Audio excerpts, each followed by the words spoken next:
बिस्मिल्लाहिर्रहमानिर्रहीम, अस्सलाम वालेकुम। बाखबर सवेरा में खुश आमदेद। सुबह सवेरे 9 बजे हमें मालूम है आप हमारा बड़ी बेसब्री से इंतज़ार कर रहे होते हैं और आजकल बड़ी शिकायतें यूँ आ रही हैं कि लोग कहते हैं अक्सर बेशतर हम आपका शो मिस कर देते हैं। वो कैसे कि लोड शेडिंग हो रही होती है, इस वजह से सुबह कभी लाइट चली जाती है तो फिर वो हमारा रिपीट में शो देखते हैं, जो कि आप देख सकते हैं या आप यूट्यूब पर हमें देख सकते हैं। हाँ, यूट्यूब की वजह से ज़िंदगी खासी आसान हो गई है, लेकिन सुबह उठने की आदत डालिए। ये नहीं कि बाज़ वज़रा की तरह आप देर से उठें और फिर आपकी भी कोई सरजनिश करे।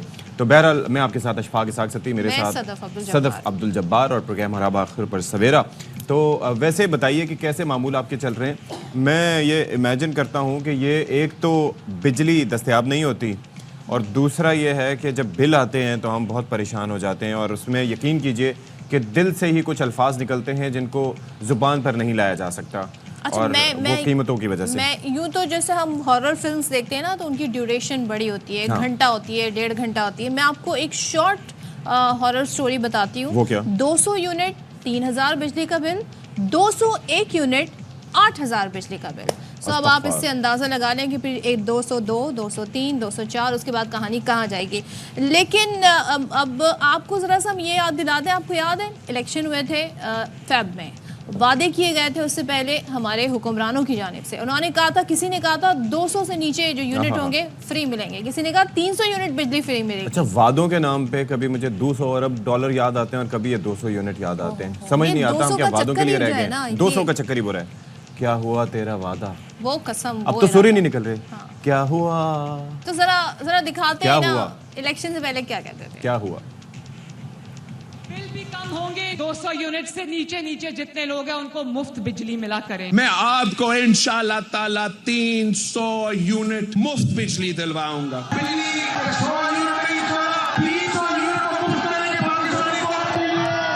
आप चाहते हैं कि आपको 300 यूनिट मुफ्त बिजली मिले तो फिर पाकिस्तान पीपल्स पार्टी को कामयाब करें। आपके घर में 300 यूनिट तक का बिल आता है बिजली का, उसका सारे का सारा खर्चा हुकूमत उठाएगी, 1 रुपया भी नहीं देगा गरीब आदमी। अच्छा, मुझे एक चीज़ लगती है, वैसे मुझे लगता है हमने मिस इंटरप्रेट किया है सबको। क्या वो हो सकता है कह रहे हो कि आप 5000 यूनिट तक बिजली खर्च करें, उसका बिल खुद भरें, उसके ऊपर के 300 यूनिट मुफ्त हैं।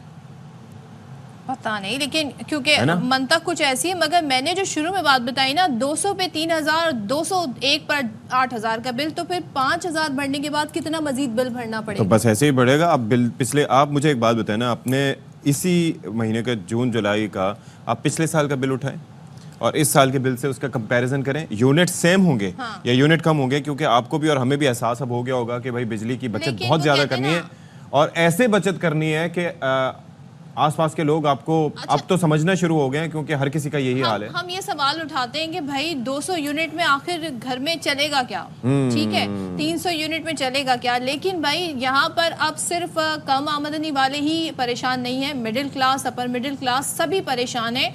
और मुझे लगता है कि लोगों के घरों में जो बिजली के बिल आ रहे हैं 40-40 हज़ार, 45 हज़ार, 60 हज़ार, 65 हज़ार, 70 हज़ार, 85 हज़ार, आप अंदाज़ा लगा लें भाई। बेहद वो कहते हैं ना कि एक ऐसी चीज़ है जो बयान से भी बाहर है। अनबिलीवेबल एक सूरत हाल का हमें सामना है जो बिजली के नर्ख वसूल किए जा रहे हैं। मैं तो हैरान हूँ। टैक्सेस, वो कल कोई किसी ने पोस्ट लगाई हुई थी कि जी आप बैरून मुल्क सफ़र अगर कर रहे हैं तो उसके ऊपर जो एयरपोर्ट टैक्स और सरचार्ज के नाम पे लगा दिया है उन्होंने 60-70 हज़ार।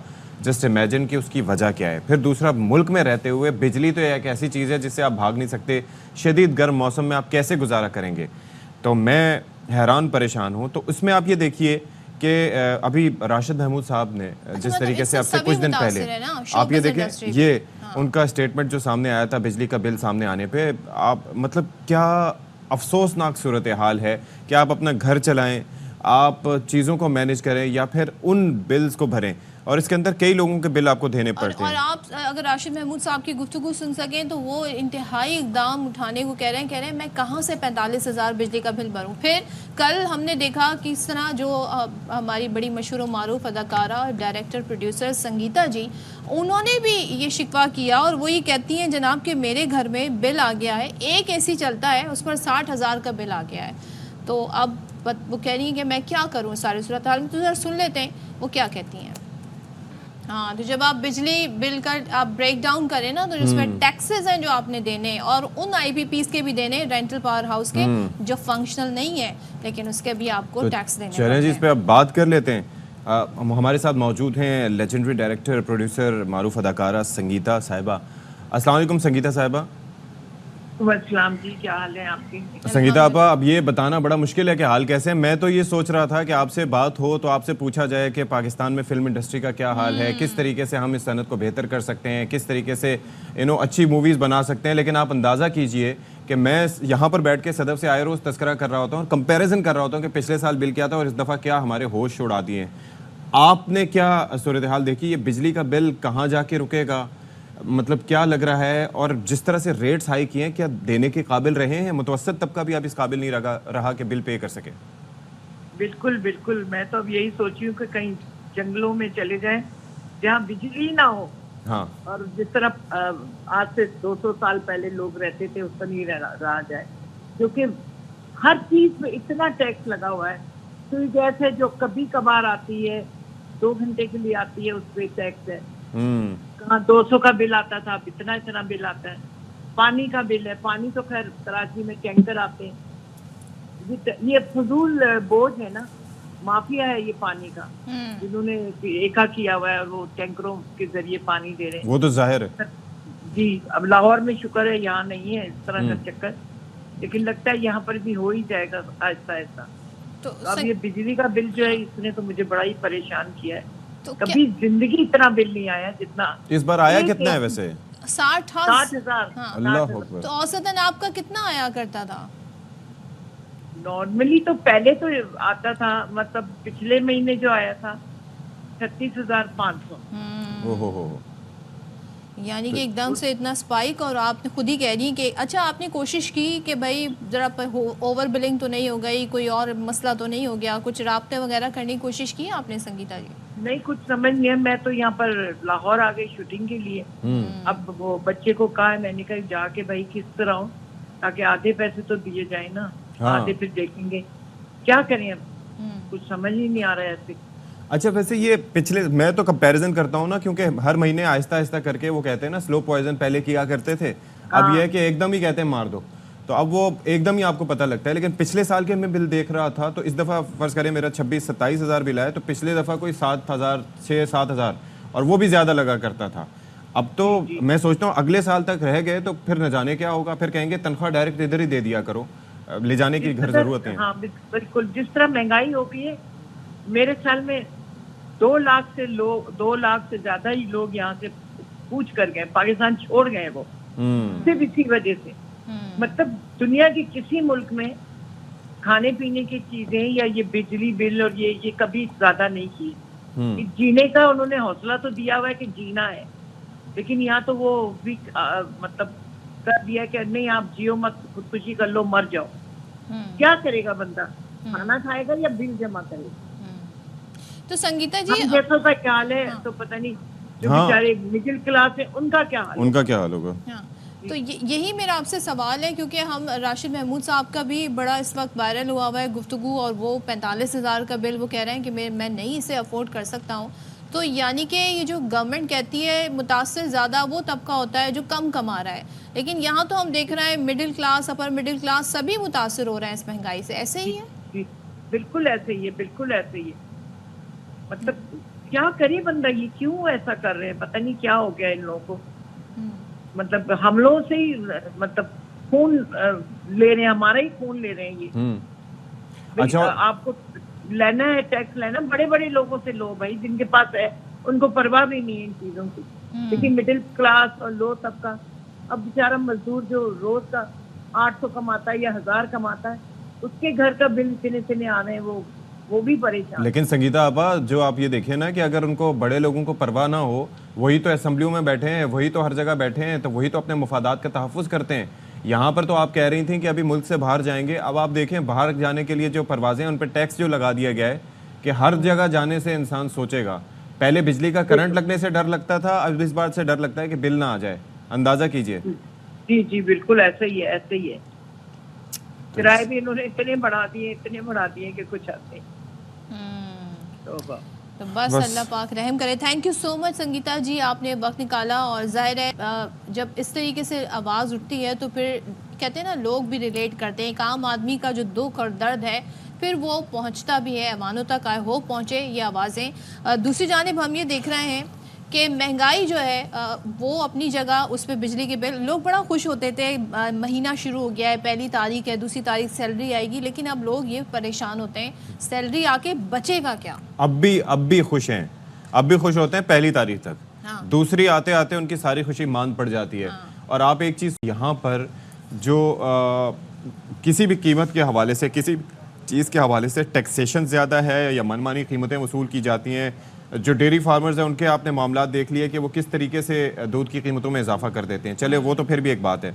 मुझे ये बताया जाए कि ये जो डब्बे का दूध होता है उसकी कीमत में यकलख्त जो इजाफा किया गया है, मतलब एक साथ आप 60-70 रुपए का इजाफा कर रहे हैं। वो तो उसकी उन्हें तौजी दी थी ना हमारे वुज़रा ने, कहते हैं जी जो अफोर्ड कर सकते हैं वही डब्बे के दूध इस्तेमाल करते हैं। अच्छा, जो बीमारियों से बचना चाहते हैं वो शायद लेते हो, वो नहीं चाहते हों कि जी इंजेक्शन वाला दूध उनको मिले, भैंसों को जो इस्तेहसाल करके जो दूध हासिल किया जाता है।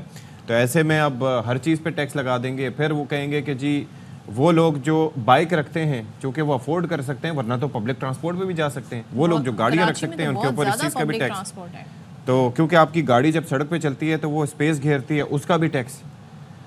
तो न जाने क्या क्या आप चल रहे हैं, आपका साया पड़ रहा है, उसका भी टैक्स दें, वो जगह घेर रहा है। अच्छा, हम जब बात कर रहे हैं क्योंकि इसलिए ज़्यादा लोग परेशान हैं, जब गर्मी है, गर्मी में लोड शेडिंग है, उसमें भारी भरकम बिल आ रहे हैं। अब हम यहाँ पर हीट वेव जैसे इशू से नबरदाज़मा हो, बिजली के बिलों से करें तो क्या करें, इतनी स्ट्रेसफुल लाइफ है। लेकिन माहिरीन ने, जो ख़ासतौर पर माहौलियात के हवाले से माहिरीन हैं, उन्होंने इस खदशे का इजहार किया है कि गर्मी की शिद्दत के हवाले से अगर कोई ठोस इकदाम नहीं उठाए गए तो फिर 2030 यानी 2030 तक हीट वेव के स्पेल में ख़तरनाक हद तक शिद्दत आएगी। यानी हर आने वाला नया साल जो है मजीद जो स्पेल है गर्म से गर्म तरीन होता जाएगा। और उसकी वजह ये सदफ, आप बाहर अगर जाती हैं तो आप ये जो बड़े बड़े कॉम्प्लेक्स अचानक रातों रात, मतलब एक ही मुझे लगता है कि शोबा इस वक्त तरक्की कर रहा है, वो कंस्ट्रक्शन का है कि आपको जगह जगह बिल्डिंग्स तामीर होती हैं और वहाँ से जब आप उस जगह से गुजर रहे हो तो आपको घुटन का एहसास होता है क्योंकि वेंटिलेशन नहीं होती, हवा क्रॉस नहीं होती।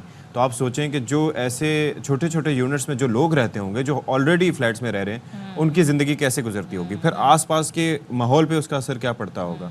गर्मी तो बहुत ज़्यादा है, दुनिया भर में मुख्तलिफ मीन्स, मुख्तलिफ तरीके यूज़ किए जा रहे हैं, वाइट पेंट किए जा रहे हैं, फिर घरों की छतों पर आपने नहीं देखा कि ये जो अमेरिका वगैरह या दूसरे तरक्की याफ्ता मुल्क है वहाँ पर गार्डनिंग वगैरह की जा रही है। भाई आपको याद होगा कि यूएई ने दुबई में किस तरीके से जो है वो आर्टिफिशियल रेन की गई जी। सो ये सारी सूरत हाल ही, लेकिन असल कोशिश है कि अब हम इस पर दिखा देते हैं कि क्या माहिरीन कह रहे हैं और क्या मसाइल हैं। अनवर खान की रिपोर्ट देखते हैं। माहिरीन पब्लिक हेल्थ के मुताबिक माजी में कराची के अंदर गर्मी की शिद्दत के स्पेल 2 से 3 दिन पर मोहित होते थे। ताहम माहौलियाती तब्दीली के नतीजे के दौरान मई से शुरू होने वाली गर्मी की शदीद स्पेल बदस्तूर जुलाई के पहले हफ्ते भी बरकरार रहे। कराची में गर्मी की शिद्दत के बाइस शहरियों को इंतहाई मुश्किलात का सामना रहा। माहिरीन के मुताबिक कंक्रीट की बुलंद बाला इमारतें हीट कंडक्टर का किरदार अदा करती हैं, दिन में हरारत को जज्ब करती हैं और रात में यह हरारत हफ्स के बाइस बरकरार रहती है। कराची में दर्जे हरारत 30 से 40 डिग्री सेंटीग्रेड मुतादिल मरतबा रिकॉर्ड किया गया और अब गर्मी के स्पेल के दौरान भी तवील तरीन हो चुके हैं। हमारे पास लार्ज जो कि जैसे टॉल बिल्डिंग्स हैं वो बेसिकली लोकलाइज हीट कंडक्टर्स की तरह बिहेव कर रही हैं कि दिन भर हरारत को जज्ब करती हैं, रात में और दोपहर में हरारत को अपने से निकालती हैं, तो मजीद गर्मी पैदा हो रही है। शहर के गुंजान मज़ाफ़ाती इलाकों में वेंटिलेशन न होने के सबब हब्स की शिद्दत में गर्मी के बाइस मजीद इजाफा हो जाता है। उन इलाकों में जहाँ पर वेंटिलेशन नहीं है घरों में, या जो कि स्लम्स हैं कराची के, या जो स्क्वाटर सेटलमेंट्स हैं या जो कंजेस्टेड हैं, वहाँ पे हवा का गुजर वैसे ही बहुत मुश्किल है, गर्मी एक्यूमुलेट हो रही है। कराची एक साहिली पट्टी पर वाक़ है जहाँ हीट वेव का अमल मई से शुरू हुआ और जून के बाद जुलाई में भी इसकी शिद्दत बरकरार है। माहिरीन के मुताबिक सैटेलाइट के दर्जे हरारत और ज़मीन के दर्जे हरारत में वाज़ेह फ़र्क होता है। हमारे टेम्परेचर्स 35, 36 और टूवर्ड्स 40 तक रीच कर रहे हैं और एट ग्राउंड टेम्परेचर हमेशा सैटेलाइट से डिफरेंट होता है। सैटेलाइट अगर आपको दिखा रही है कि 34 डिग्री सेंटीग्रेड कराची का टेम्परेचर है, तो कराची का ग्राउंड टेम्परेचर आपको 40-43 की तरफ मिल रहा होता है। शहर के मुख्तलिफ इलाकों में शजरकारी पर तवज्जो न देने, दरख्तों के कटाव और माहौलियाती चैलेंजेस के हवाले से इक़दाम न किए जा सके। अलबत्ता शाहर फैसल पर सफेदी के दरख्त काट कर FTC के करीब नीम के बड़े दरख्त लगाए गए हैं। ये इक़दाम शहर भर में करने की जरूरत है। अगर इतराक न किया गया तो आने वाले दिनों में हीट वेव के संगीन चैलेंजेस का सामना होगा। माहिरीन पब्लिक हेल्थ के मुताबिक कराची में शजरकारी मुहिम पर अदम तवज्जो और कंक्रीट की बुलंद व बाला इमारतें कराची में गर्मी की शिद्दत की वजूहात में शामिल हैं। कैमरामैन मोहम्मद हनीफ और काशिफ निज़ामी के साथ अनवर खान, ARY न्यूज़, कराची। अच्छा, ये तो अपनी जगह के कंक्रीट की इमारतें हैं, लेकिन उससे हट के बाकी हम क्या रिसोर्स मैनेजमेंट कर रहे हैं? कंक्रीट की इमारतें बन रही हैं तो उसको ये जो बिल्डिंग कंट्रोल अथॉरिटी वाले उनको नज़र नहीं आ रहा? महकमा माहौलियात की उनके साथ क्या कोऑर्डिनेशन है कि घर बनाते हुए किन चीज़ों का ख्याल रखा जाए? घर में अगर फ़र्ज़ करें घर है, स्पेस होना चाहिए जहाँ पर कोई आप गार्डनिंग कर सकें। छोटी जगहों पर भी पहले तो मुझे याद पड़ता है कि 80 गज की जगहों पर भी थोड़ा सा स्पेस छोड़ा जाता था, लेकिन अब वो नहीं रहा। और ये अब जहाँ दरख्त थे भी वहाँ भी खत्म हो रहे हैं। माइंडसेट बनाना पड़ेगा लोगों को, इस तरफ ये अप्रोच रखनी पड़ेगी। लेकिन क्योंकि हम घरों में बंद हो गए हैं, इलेक्ट्रॉनिक गैजेट्स हैं, डिवाइसेस हैं, उनका इस्तेमाल है, घर हर वक्त कोई ना कोई प्लग ऑन है जिसमें आपके मोबाइल चार्ज हो रहे हैं, फिर AC चल रहा है, तो जाहिर है वो सारा माहौल में आप एक चीज़ देखिए ना कि जो AC चल रहा होता है, आप फ़र्ज़ करें AC किसी ऐसी जगह से गुजरें, ये जो कॉर्पोरेट सेक्टर में या कहाँ बिल्डिंग्स में जहाँ पर भी बहुत सारे सेंट्रलाइज्ड AC सिस्टम्स होते हैं या जहाँ पर बहुत से AC लगे होते हैं, तो एक जगह पर उनके आउटर रखे होते हैं। वो उस जगह से आप ज़रा गुजरें तो आपको अंदाज़ा होता है कि ऐसा दोज़ख का मंजर पेश कर रहे होते हैं। इतना गर्मी उन आउटर से जो निकल रही होती है, वो क्या सूरत है? अब जाहिर है ऐसे में क्या होगा, जब घर में लाइट नहीं होगी, गर्मी होगी, हीट वेव होगी, लोड शेडिंग होगी, बिजली के बिल से सताए हुए लोग फिर एहतजाज करने सड़कों पे निकलते हैं। हमने दुनिया भर में एहतजाज के मुख्तलिफ तरीके देखे हैं। लोग अपनी आवाज़ बुलंद करते हैं और बड़े उनकी आवाज़ को सुना भी जाता है, लेकिन हमारे मुल्क में एहतजाज बड़ा पुरतशद्दुद हो जाता है। आप जगह जगह देखते हैं टायर जलाए जा रहे होते हैं, लकड़ियाँ जलाई जा रही होती हैं, सड़क ब्लॉक की जा रही होती है। या एक होता है तरीका अपनी तरफ मुतवज्जे करने का, लेकिन इससे हम अपने ही इन्वायरमेंट को नुकसान पहुंचा रहे हैं। उसी फ़ज़ा में हमने सांस भी लेनी है और वो धुएं वाली फ़ज़ा में हम सांस लेंगे, फिर वो जो सड़क है वो बर्बाद हो जाती है जब टायर जलाए जाते हैं। सो ये एक एहतजाज का हमारे यहाँ जो तरीका है, एम्बुलेंसेस का फंसना, लोगों को मुतासिर करना। अभी एक जगह पे इन्होंने हमला किया कुछ लोगों ने और वहाँ पर गाड़ियों के शीशे तोड़े। भाई उन लोगों का क्या कसूर था?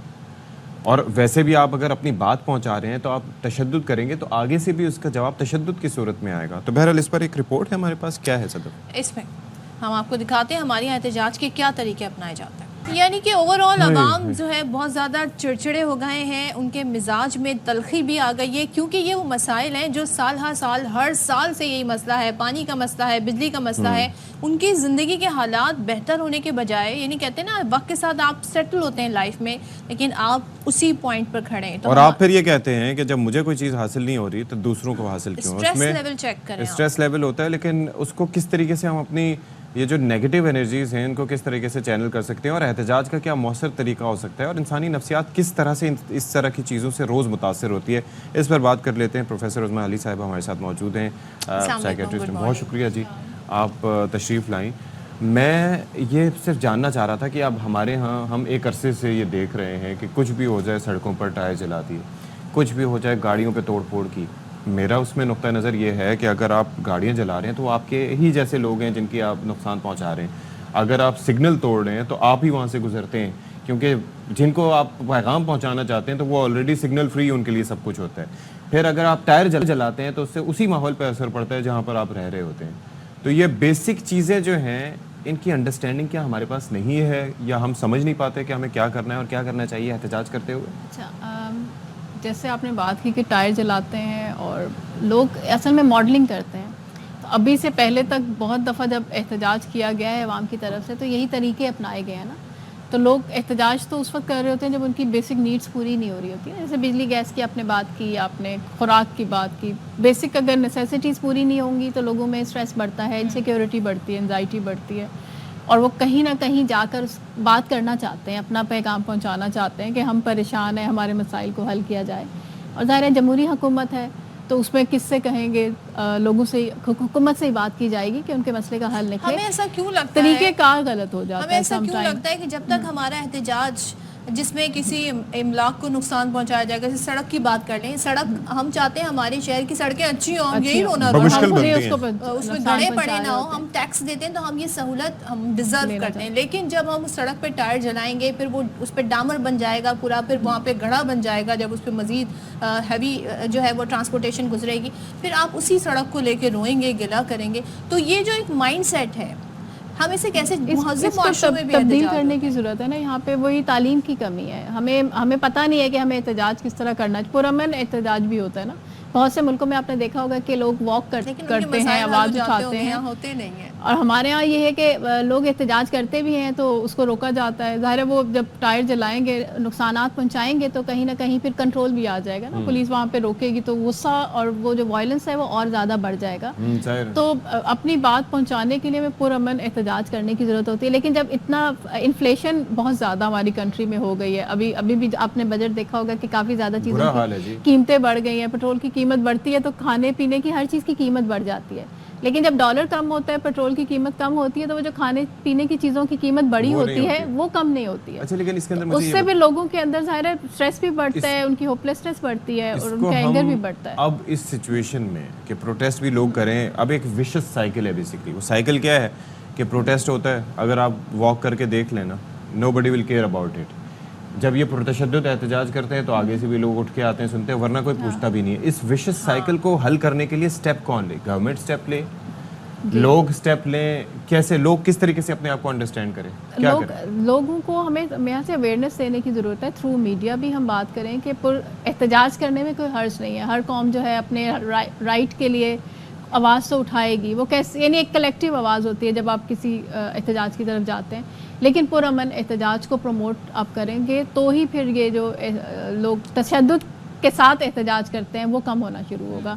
और अगर वो पुरअमन एहतजाज करता है कोई और उसकी फिर सुनाई भी होती है, सुनवाई भी होती है, फिर लोग जब तक ये नहीं समझेंगे कि नुकसान हमारा है, फिर आहिस्ता आहिस्ता लोग लर्न करना शुरू करते हैं कि पुरअमन एहतजाज के साथ भी लोग हुकूमत सुनती है या उस पर स्टेप्स लिए जाते हैं। एहतजाज करना हक है और जिस तरह के हालात हैं उसमें आवाम का गुस्सा भी, मैं तो ये कहूँगी, बजा है। लेकिन इसके बावजूद भी हम जो ये कर रहे हैं इससे नुकसान हम एक दूसरे का हमारे नुकसान अब हमारे एक जानने वाले वो बता रहे हैं कि कल वो कहीं जा रहे थे, 900 रुपये उनका बिल बना टैक्सी का, लेकिन वो ट्रैफिक में एहतजाज की वजह से फंस गए। बाद में जो उनका फेयर बना वो बना जी 1800 रुपये। अब तो ये नुकसान किसका हुआ? अच्छा, उनको तो ये देना पड़ेगा ना, क्योंकि टैक्सी वाले का तो कोई कसूर नहीं है, उसका भी तो पेट्रोल लगा है। किसी का कोई कसूर नहीं, किसी का कोई कसूर नहीं है, लेकिन सिचुएशन में फंस गए। और ये सिर्फ ज़रूरी नहीं है कि आप एहतजाज की वजह से फंसें, कभी आप बारिश की वजह से भी फंस जाते हैं या कोई और रीज़न भी होता है फंसने का, तो उसको अंडरस्टैंड करने की भी ज़रूरत है ना। वहाँ पे तो जेन्युइन है कि आप उसको पैसे देंगे टैक्सी वाले को जिसका पेट्रोल हर्ट। लेकिन पॉइंट इज हम ये बात बेसिकली करना चाह रहे हैं कि देखें ये नुकसान किसका है। हमारा ये असल में ये अंडरस्टैंडिंग जब तक नहीं होगी ना कि एक एहतजाज करने वाला जो घर से बाहर निकल रहा है, अगर उसे ये नहीं पता होगा कि ये सिग्नल जो जल रहा है, ये किसको आग लगा रहे हैं, यहाँ पर अगले 10 साल तक दोबारा नहीं लगेगा। सरकार को क्या पड़ी है, वो कहेंगे कि जी हमारा क्या जा रहा है इसमें। आप टायर जलाएंगे, वो कहेंगे ठीक है इस इलाके में हम सड़क नहीं बनाते। का ही पैसा है ना जो हम दे रहे हैं, वो टैक्स भी हम ही दे रहे हैं, तो इसका मतलब हम अपना नुकसान कर रहे हैं। ये अवेयरनेस नहीं। बिल्कुल, जैसे अभी हम प्रोग्राम कर रहे हैं तो इस तरह के प्रोग्राम्स होने चाहिए कि अगर हम अमलाक को नुकसान पहुंचाते हैं तो बेसिकली हमारे ऊपर ही आता है ना। वो सड़क अगर टूटेगी, कल को मेरी गाड़ी का जो टायर है ना वो खराब होगा, जब उस सड़क पे चलेगा, मेरी बाइक है वो उसी को नुकसान होगा। या ट्रैफिक लाइटें अगर ख़राब होंगी तो एक्सीडेंट्स भी हमारे ही होंगे ना। तो ये बातचीत, इस पे आई थिंक बात करने की हमें भी ज़रूरत है। जैसे आपने भी इसको स्टेप लिया है, अप्रिशिएट, और लोग भी इस पे बात करें कि पुरअमन एहतजाज करें। पुरअमन एहतजाज के बाद अगर कोई चेंज आता है ना तो उसको प्रमोट ज़रूर करें ताकि लोगों का बिहेवियर चेंज हो। बिहेवियर चेंज कैसे होगा? जब अच्छा काम करेंगे और उस पर हमें कोई ना कोई फ़ायदा होगा, और बुरे काम पे हम कोई फ़ायदा नहीं दे रहे होंगे ना, तो फिर वो बुरा, यानी बुरे जो तरीके हैं, गलत तरीके हैं, मसला ये है कि लोग शोर इस तरह का ना डालें तो फिर सुनी भी नहीं जाती है, फिर शायद उन्हें मीडिया तो उन्होंने लर्न कर लिया ना, लर्न बिहेवियर हो गया है कि जब तक मैं टायर नहीं चलाऊंगा, तोड़ूंगा नहीं तो सुना नहीं जाएगा। तो घर में इस पे चले। वैसे तो बात ये है कि ये चीज़ें अवेयरनेस जो हमारे बच्चे हैं उनको अभी से अवेयरनेस देना शुरू करें, या फिर घर में वालिदैन अपना क्या किरदार अदा करें इस मुतालिक। चले गवर्नमेंट से तो हम डिमांड्स करते ही रहते हैं वहाँ पर बैठ के, एज ए शहरी नहीं कोई भी, आई थिंक मेरे ख्याल से जो भी पढ़े लिखे समझदार वालिदैन है वो कभी भी अपने बच्चों को नहीं कहते कि जाके टायर जलाओ या ये करो। लेकिन जब कलेक्शन एक जगह पे लोग जमा हो जाते हैं ना, मॉग हो जाता है, तो वहाँ पर एग्रेशन कलेक्टिव हो जाता है। अगर एक कोई आगे बढ़ के गुस्सा करते हैं तो दूसरे लोग भी उसमें साथ शामिल हो जाते हैं कि शायद यही तरीका है, इसी तरीके से कुछ ना कुछ होगा। नहीं, और इसके तो अंदर एक चीज़ ये भी फ्रस्ट्रेशन फिर होता है वैसे ही निकलती है, उनका भी कैथारसिस हो रहा होता है। उसके अंदर भी ये होता है कि वो लोग समझते हैं कि will get away with that, जी, हम पकड़े नहीं जाएंगे क्योंकि बहुत सारे लोग हैं, तो क्या किसी पे एक पे नहीं आ रहा होता ना, कलेक्टिव एक आवाज़ हो जाती है तो लोग उसमें शामिल हो जाते हैं। अगर मेरे अंदर वो दबा हुआ गुस्सा है ना तो वो उसको कहीं मौका नहीं मिलना निकलने का, वहाँ पे उसको मौका मिल जाता है। इसका हल सिर्फ ये है कि लोगों की आवाज़ सुनी जाए, उनके मसाइल को हल किया जाए, वरना ये जो मसाइल नहीं बढ़ते जाएंगे, ये एहतजाज भी बढ़ते जाएंगे और एहतजाज में ये शिद्दत भी आती जाएगी। Thank you so much doctor Azma for joining us. और ज़ाहिर है हम कोशिश कर रहे थे इस हवाले से जानने की कि इसका इम्पैक्ट क्या पड़ रहा है। वैसे ही ज़िंदगी में इतने मसाइल हैं, इतने स्ट्रेस के साथ आप अपने दिन का आगाज़ करेंगे, आप अपने ऑफिस में किस तरह बिहेव करेंगे, आप अपने काम पे कैसे फोकस करेंगे, उसके बाद जब आप घर जाएंगे तो आप फैमिली के साथ एक अच्छा क्वालिटी टाइम कैसे गुजार सकेंगे। सो ये बहुत सारी चीज़ें हैं जो हमारी ज़िंदगी पर असरअंदाज होती हैं। चलें जी, एक वक्फे के बाद आते हैं।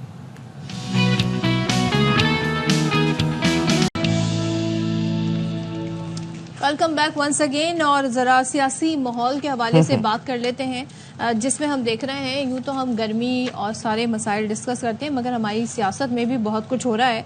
ख़ास तौर पे यहाँ पर हम देख रहे हैं कि सियासी इख्तलाफात जमातों के दरमियान नहीं बल्कि सियासी जमातों के अंदर भी नजर आ रहे हैं। यानी कि PTI की बात करें तो इनके जो मसाइल हैं वो बढ़ते ही जा रहे हैं वक्त के साथ साथ। अब अचानक से हमने देखा कि वो PTI के रहनुमा जो काफ़ी अरसे से नज़र नहीं आ रहे थे स्क्रीन पर, अब वो आकर इंटरव्यू दे रहे हैं, जिनमें फवाद और एक वक्त था जब खैरबाद भी कह चुके थे एक तरह से। हाँ, इमरान इस्माइल हैं, अली जैदी हैं।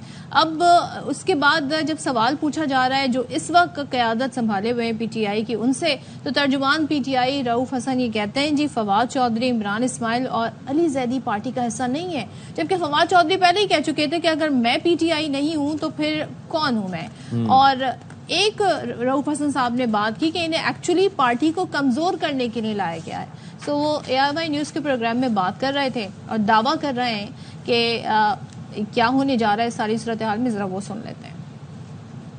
आप आने वाले दिनों में तहरीक इंसाफ गैर कानूनी तंजीम या फिर बैन होते देख रहे हैं? देखिए, जो इस वक्त मेरी सोच में मैं समझ रहा हूं, जो मेरे सामने है, जो पिछले 2 साल से अनलीश हुई है इस मुल्क में, उसकी बेसिस के ऊपर तो अगर मैं उसको आगे बढ़ाने की कोशिश करूं तो मुझे ये सब कुछ होता हुआ नजर आ रहा है और मुझे एक तबाही भी नजर आ रही है। टेंशन्स 5 साल अंदर रखने की बिल्कुल हैं, वो आपने बिल्कुल सही फरमाया। वो राना सनाउल्लाह भी कह चुके हुए हैं, वो नारोवाल के रस्तू भी कह चुके हुए हैं। अच्छा, फवाद चौधरी साहब इस मामले पर अपना नुक्ता नज़र रखते हैं। कहते हैं मुझसे तो राब्ता किया अली अमीन गंडापुर और असद कैसर ने, और ये हामिद खान और रऊफ हसन तो गैर सियासी लोग हैं। और हैरानी होती है, उन्होंने जो तरीक़ेकार उस पर भी हैरत का इजहार किया कि जी PTI को इस्टेब्लिशमेंट से बातचीत के मशवरे दे रहे हैं, उन्हें तो अपोजिशन जमातों से बात करनी चाहिए। अच्छा, यही नहीं, अब दीगर जमातों में भी खासतौर पर सिंध की सियासत की बात कर लेते हैं तो काफ़ी ज़्यादा चपखलिश हमें नज़र आई। पिछले दिनों बयानबाजी, प्रेस कॉन्फ्रेंस हुई, इधर से हुई। MQM ने पहले बात की, फिर पीपल्स पार्टी ने उसका जवाब दिया। अब MQM के रहनुमा मुस्तफ़ा कमाल ये कहते हैं कि बिलावल भुट्टो वज़ीर आज़म बनना चाहते हैं तो उनको चाहिए कि वो MQM से अच्छे ताल्लुकात रखें, क्योंकि ज़ाहिर है अगर हैदराबाद और कराची बिलावल की हिमायत नहीं करेगा तो फिर वोट पीपल्स पार्टी को नहीं मिल सकेंगे। अच्छा जी, तो अब इस पर बात कर लेते हैं ज़रा। खावर घुमन साहब हमें ज्वाइन करेंगे, तो बहुत शुक्रिया खावर घुमन साहब, and a very good morning to you. भाई, ये कन्फ्यूजन वफाकी दारुलहुकूमत में क्यों पाई जा रही है? एक जानिब कहा जाता है कि हम इस जमात से हैं, वो जमात वाले कहते हैं ये हम में से नहीं है। फिर उसके बाद जो राब्ते हो रहे हैं उसकी तस्दीक भी अब हो चुकी है कि अली अमीन गंडापुर साहब और असद कैसर ने राब्ता भी किया और कहा है कि पार्टी पे तनकीद ना करें और इस तरह की बयानबाजी ना करें।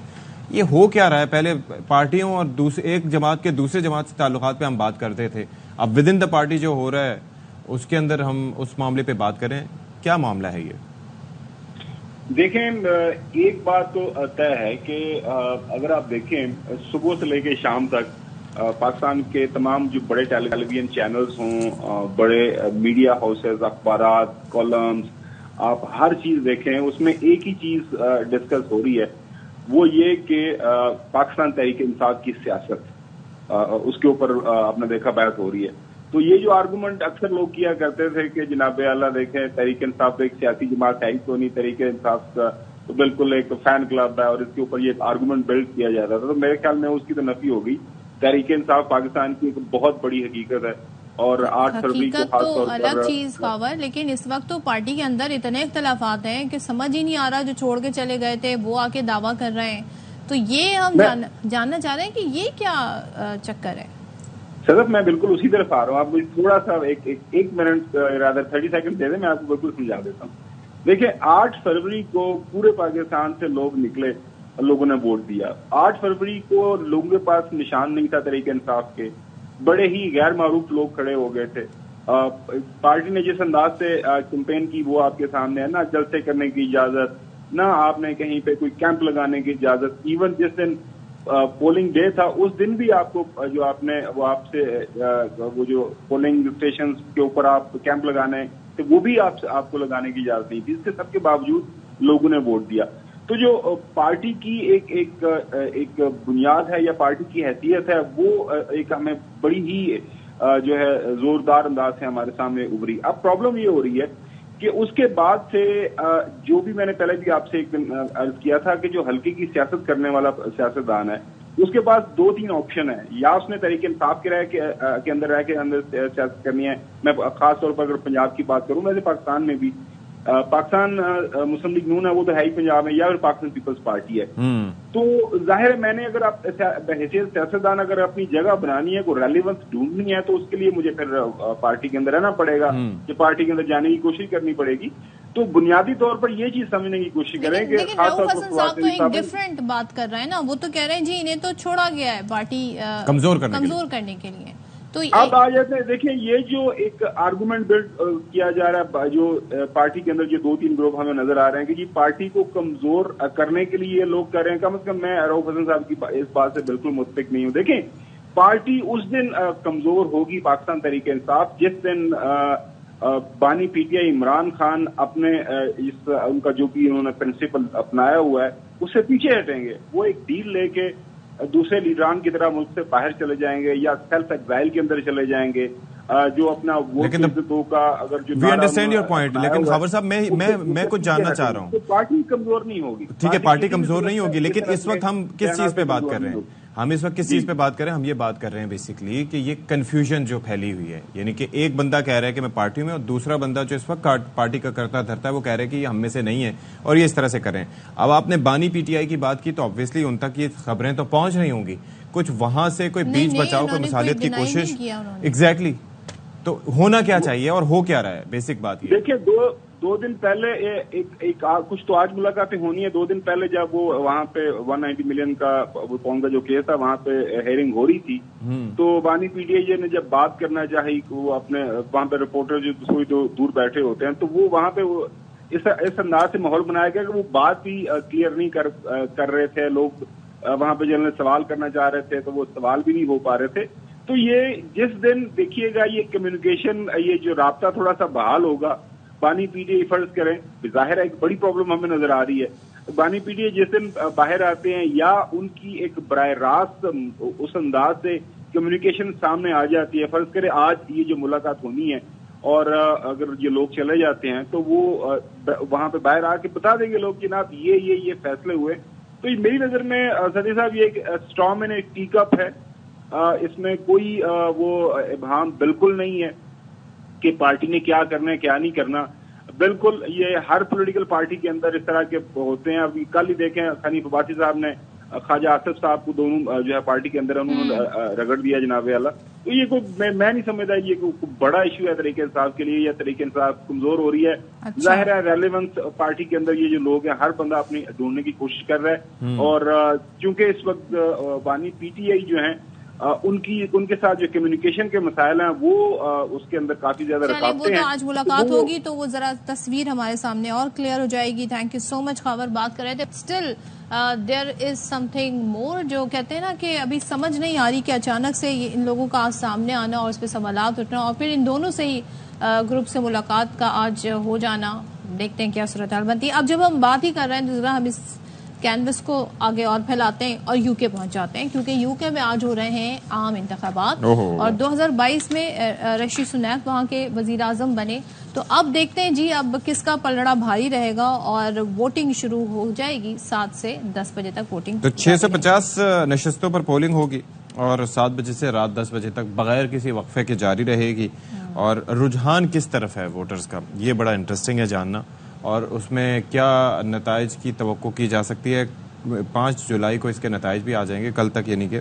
तो जाहिद नूर हमें इससे मुतालिक तफसीलात दे रहे हैं। जी बिल्कुल, बरतानिया में आम इंतखाबात के लिए पोलिंग आज होगी, जो सुबह 7 बजे से लेकर रात 10 बजे तक बिना किसी वक्फे के जारी रहेगी। पार्लियामान की 650 नशिस्तों के लिए 4515 उम्मीदवार इस वक्त मैदान में मौजूद हैं, जिनकी किस्मत का फैसला आज बरतानवी अवाम वोट की पर्ची के जरिए करेंगे और उनको अपना नुमाइंदा मुंतखब करेंगे। अगर बात की जाए वोटर्स के रुझान की, तो इस वक्त जो मेन स्ट्रीम दोनों बड़ी पार्टियां हैं, लेबर पार्टी और कंजर्वेटिव पार्टी, उनको काफी ज्यादा लोगों का गम गुस्सा देखना पड़ रहा है। उनको उम्मीदवारों को काफी ज्यादा मुश्किलात भी जो है वो देखना पड़ी। अगर बात की जाए लेबर पार्टी की, तो लेबर पार्टी को पाकिस्तानी कम्युनिटी जो है वो हमेशा वोट करती आई है, लेकिन इस बार सिचुएशन मुख्तलिफ है। उसकी बुनियादी वजह यह है कि जो शुरू में लेबर का गजा के हवाले से स्टांस था, उसको लेकर लोगों में बहुत ज्यादा गुस्सा पाया जाता है और वोटर्स जो है वो लेबर पार्टी को छोड़कर आजाद उम्मीदवार और दीगर पार्टियों की तरफ जो है वो उसका झुकाव हो चुका है। अगर पाकिस्तानी कम्युनिटी की इन पर्टिकुलर बात की जाए, तो पाकिस्तानी और बांग्लादेशी कम्युनिटी की तरफ से ग्रीन पार्टी और वर्कर्स पार्टी और आजाद उम्मीदवारों को ज्यादा सपोर्ट की जा रही है। और अकलीतों का जो वोट है, अगर उसके हवाले से बात की जाए, तो 220 ऐसी बरतानिया में नशिस्तें हैं जहां पे अकलीतों का वोट जो है वो फैसला कुन होता है। और इन 220 नशिस्तों में से 119 नशिस्तें ऐसी हैं जहां पे मुसलमानों का वोट जो है वो फैसला कुन होता है। और मुसलमान जिस तरफ उनका झुकाव होता है, जिस तरफ उनकी सपोर्ट होती है, तो वहां पे 119 उम्मीदवार उन वोटों पर जो है वो कामयाब होते हैं। अब देखना यह है कि वोटर किसके हक में फैसला करता है और इन 4500 से जायद उम्मीदवारों में से किन 650 उम्मीदवारों को अपना नुमाइंदा मुंतखब करते हैं। जी जी, चलें इसका फैसला हो जाए और हमें हमारे सामने आ जाएंगे वो उम्मीदवार के कौन जीते हैं। मैं तो कहता हूँ हमें पाकिस्तान में तो नहीं कर सकते, बरतानिया के इंतखाबात में हिस्सा ले लेते हैं जाके किसी तरीके से। तो आपको क्या फायदा होगा उससे? पता नहीं, कुछ ना कुछ तो फायदा होगा। मतलब बगैर फायदे की कोई भी चीज नहीं होती। वोट भी डालेंगे और फायदा क्या अवेल करना है ये भी आपको नहीं मालूम। वोट डालना नहीं है, पार्टिसिपेट करना है। Participate, okay. मतलब अच्छा, यार चेक करें। आप तो एक काम करें, सदारती इलेक्शन हो रहा है, अगर उसकी दौड़ में शामिल अभी भी हो सकते हैं तो हो जाए। अमेरिका में बहुत पैसा चाहिए इलेक्शन लड़ने के लिए। डोनाल्ड ट्रंप के साथ अगर आप जुड़ जाएं तो फिर तो बस पैसे ही पैसा है। बस तो अभी तो 28 सितंबर तक उनसे कोई भी जुड़ना नहीं चाहेगा जब तक उनके बारे में फैसला आता है। चले हम डोनाल्ड ट्रंप को छोड़े, जरा हम अपने हालात पर आ जाते हैं। हमारी एक जो एंटरटेनमेंट रही है हमेशा से, गरीब मुल्क की अमीर क्रिकेट टीम। तो क्रिकेट की जो परफॉर्मेंस रही T20 वर्ल्ड कप में, अब उस पर जो रिपोर्ट्स हैं वो आना शुरू हो गई हैं और जो हमारी बदतरीन कारकर्दगी रही उस पर जो कोच हैं गैरिक प्रेस्टन, उन्होंने रिपोर्ट दे दी है पीसीबी को, खुफिया रिपोर्ट उन्होंने जमा करा दी। अच्छा, खिलाड़ियों के डिसिप्लिन, उनकी फिटनेस और ख़ास तौर पर प्लेयर की जो सोच है, यानी जो इंटेंट है, जिस तरह वो खेलते हैं, खेल से आगाही, मतलब इस वर्ड ने मुझे बड़ा जाके यूँ कहते हैं ना हिट किया कि भाई खेल से आगाही, खेल से अवेयरनेस, उस पर भी उन्होंने रिपोर्ट में बहुत सारे सवाल उठाए। इससे पहले वहाब रियाज ने भी रिपोर्ट जमा कराई। जी जी, हैरानगी की बात है। आप अंदाजा करें कि वहाब रियाज साहब की अपनी तैनाती पे काफ़ी सवाल उठाए जा रहे थे। हालांकि इससे पहले आपको पता है ना कि वो निगरान वजीर खेल भी रहे थे, तो उसके बाद कहा गया कि चूंकि वो मोहसिन नकवी साहब के गरीब थे लिहाजा उनको फिर बोर्ड में ओहदा दिया गया। फिर दूसरा एक चीज़ मेरे लिए बड़ी हैरानकुन रही, आप देखते होंगे कि ग्राउंड में रहते हुए, अभी बल्कि कल परसों की एक फुटेज मैंने देखी थी कि Indian star player Virat Kohli, उनकी फैमिली जो है वो उसको साथ लेके वो नहीं गए थे। ठीक है, जो भी जाहिर है कि उस वक्त उनके सर्कमस्टेंसेस अलग थे, सारी चीज़ें। यहाँ पर हमारे बेशतर प्लेयर्स जो हैं वो अपनी फैमिलीज़ को साथ लेके गए थे। फिर उसके बाद आप ये देखें कि फैमिलीज़ को, वहाब रियाज साहब भी माशाल्लाह से अपनी फैमिली को साथ लेके गए थे, बाकी लोग भी गए थे। अब आप उसके अंदर देखें कि आपका तवज्जो डाइवर्ट होती है। फिर आप क्या कर रहे थे, दूसरी चीज़ें कि आप इधर उधर मुख्तलिफ इवेंट्स में शरीक हो रहे थे, तो you know that creates problems. जो हम यहाँ पे बात कर रहे हैं, जो पॉइंट रेज किए हैं कोच गैरी क्रिस्टन ने, उन्होंने फिटनेस पे बात की है। फिटनेस ये तो भाई पहला आपकी कहते हैं ना प्रायोरिटी होनी चाहिए सिलेक्शन के लिए। दूसरे हम ये देख रहे हैं उन्होंने जो खेल से आगाही उस पर सवाल उठाए, तो ये तो बहुत बेसिक बातें हैं। बाकी बातें तो अलग आती हैं। तो ये सारे मामलात हैं। अब क्रिकेट बोर्ड इस पर बैठ के मुशावरत भी करेगा। दूसरे, क्रिकेट ऑस्ट्रेलिया ने पाकिस्तान और भारत के साथ एक सैफ अफ्रीकी सीरीज की तजवीज और ख्वाहिश का इजहार कर दिया है। क्रिकेट ऑस्ट्रेलिया पाक भारत और सैफ अफ्रीकी सीरीज की मुआवनत के लिए भी तैयार है। और सीईओ क्रिकेट ऑस्ट्रेलिया कहते हैं जी, T20 वर्ल्ड कप में पाक भारत मैच के दौरान नसाउ स्टेडियम हाउसफुल था। हमें पाक भारत सीरीज की बहाली में किरदार अदा करने में खुशी होगी। तो that's a good positive news. तो चलें जी, हमारे साथ इस वक्त मौजूद हैं साबिक क्रिकेटर तौसीफ अहमद साहब। Thank you so much Tauseef भाई for being with us in the show. ये जो वहाब रियाज की रिपोर्ट जो आई थी, तो चलें उसको कोई संजीदगी से ले या ना ले, क्योंकि उनकी अपनी तैनाती के हवाले से हम बता रहे हैं कि सवालात उठाए गए थे। लेकिन ये जो गैरी क्रिस्टन की रिपोर्ट है, उसकी कुछ चीज़ें आउट भी हुई थी। क्या आपको इस रिपोर्ट में दिखाई दिया ऐसा कि जिसके ऊपर कोई कार्रवाई होनी चाहिए, या वो मतलब he made a good point?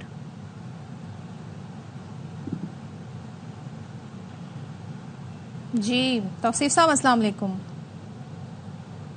चलें, तौसीफ साहब से हम राब्ता करने की कोशिश कर रहे हैं, उनसे हम बात करेंगे और ज़ाहिर इस पे आगे इजलास भी होगा, तो इस हवाले से हम बात भी आगे करते रहेंगे, क्योंकि ये जो पाकिस्तानी टीम की परफॉर्मेंस है, इसने लोगों के बड़े दिल दुखाए हैं।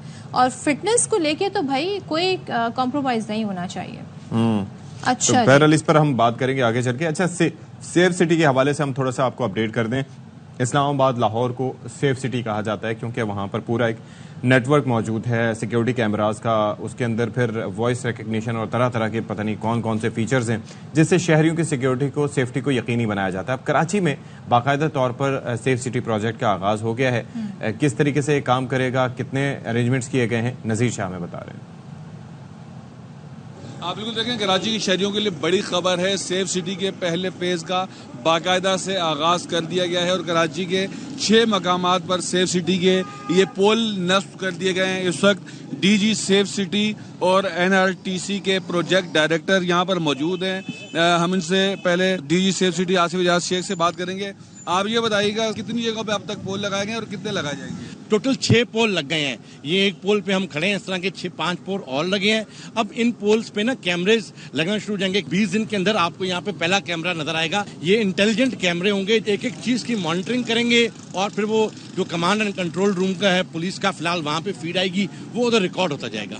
बिल्कुल, इस वक्त प्रोजेक्ट डायरेक्टर एनआरटीसी हमारे साथ मौजूद है, हम इनसे भी जानेंगे। फेज 1 में बेसिकली हमारे 300 पोल्स लगने हैं और ये फेज 1 के अंदर एयरपोर्ट कॉरिडोर रेड जोन ये इसमें शामिल है। तो बेसिकली हम इसलिए आज ज़्यादा खुश हैं कि आज जो 300 पोल लगने हैं उसके 6 पोल लग चुके हैं। इसके अंदर पुश बटन भी होगा, किसी को कोई प्रॉब्लम होता है वो बटन दबाएगा तो इसमें अपना वॉइस मैसेज रिकॉर्ड करा देगा और वो उसकी डायरेक्ट फीड डाटा सेंटर में चली जाएगी और उस पर जो एक्शन लेना होगा वो पुलिस फोर्स है वो उस पर एक्शन लेगी। इस वक्त प्रोजेक्ट डायरेक्टर एनआरटीसी और डीजी सेफ सिटी दोनों यहाँ पर मौजूद हैं। 6 पोल लगा दिए गए हैं और जो काम है उसको तेजी से मुकम्मल किया जा रहा है। जी 600 पोल लग गए हैं, 6 पोल लग गए हैं, 600 लगने चाहिए वैसे उसूलन। तो मेरी पहले अपनी ख्वाहिश पहले आ गई सामने, लेकिन मजीद लगेगी। और एक हमने मसला पूरे मुल्क में देखा है, आपको याद होगा इस्लामाबाद में एक जगह से थाना सामने था और उसके ऊपर से वो सेफ सिटी का कैमरा हट गया था, तो पता ही नहीं था कि वो कहाँ गया। तो इसकी मेंटेनेंस पर भी उतनी तवज्जो देने की जरूरत होगी इंशाल्लाह आगे जितना बेहतरी से प्रोजेक्ट आगे बढ़ेगा। ब्रेक ले रहे हैं, ब्रेक के बाद let's hope for the best.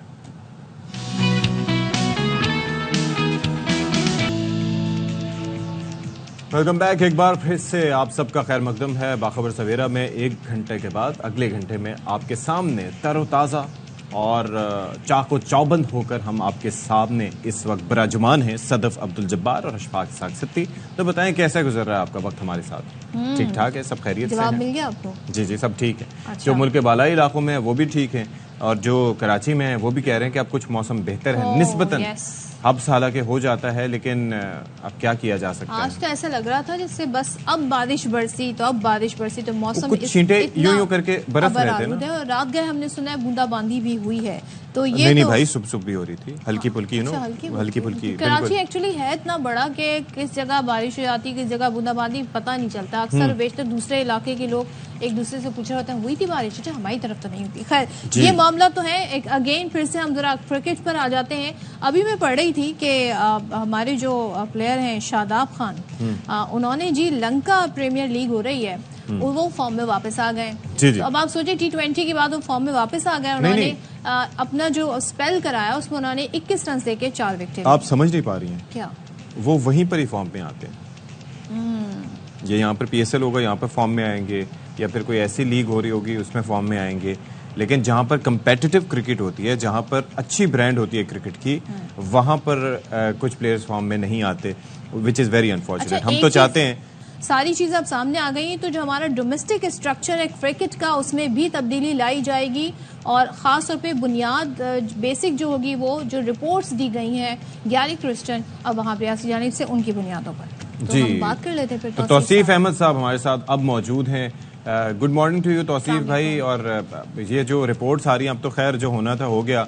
मैं तो हैरान इस चीज़ पे हुआ कि खुदा का शुक्र है कि हमने क्वालिफाई कर लिया बराह रास्त, और ना क्वालिफायर भी खेलना पड़ता, ये वक्त भी आ गया था।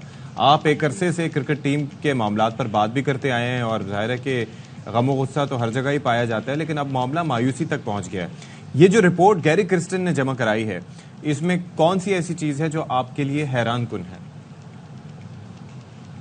कोई हैरान कुन है ही नहीं, इसलिए कि ये जो ग्रुप्स और प्लेयरों की कुछ बता रहे थे कि ये तो पहले भी बात कर चुके हैं, और चेयरमैन भी पहले ये बात कर चुके हैं। जाने से पहले चेयरमैन साहब ने जो एक स्टेटमेंट दिया था, मुझे नहीं पता किसने बताया, जबकि चेयरमैन साहब तो आए थे उसी वक्त, कि जी टीम में कुछ पॉलिटिक्स है, तो वो तो हमें जब भी पता चल गया था। लेकिन उसके बाद जो हुआ वो मैं समझता हूँ कि वो सबसे देखने वाला है, इसलिए कि वहाब रियाज साहब खुद चले गए थे साथ, और जाहिर है कि वो सिलेक्शन कमेटी तहलील की थी, मैं भी उसमें मौजूद था। हाँ जी। उस वक्त तक तो ऐसा सच कुछ भी नहीं था, लेकिन बाद में जो प्लेयर्स अनाउंस किए गए उसमें जाहिर है 12 अनाउंस किए एक्चुअल, 3 तो हमारी मजबूरी बन गए ना। उसमें जाहिर है एक आमिर और अम्माद वसीम और साथ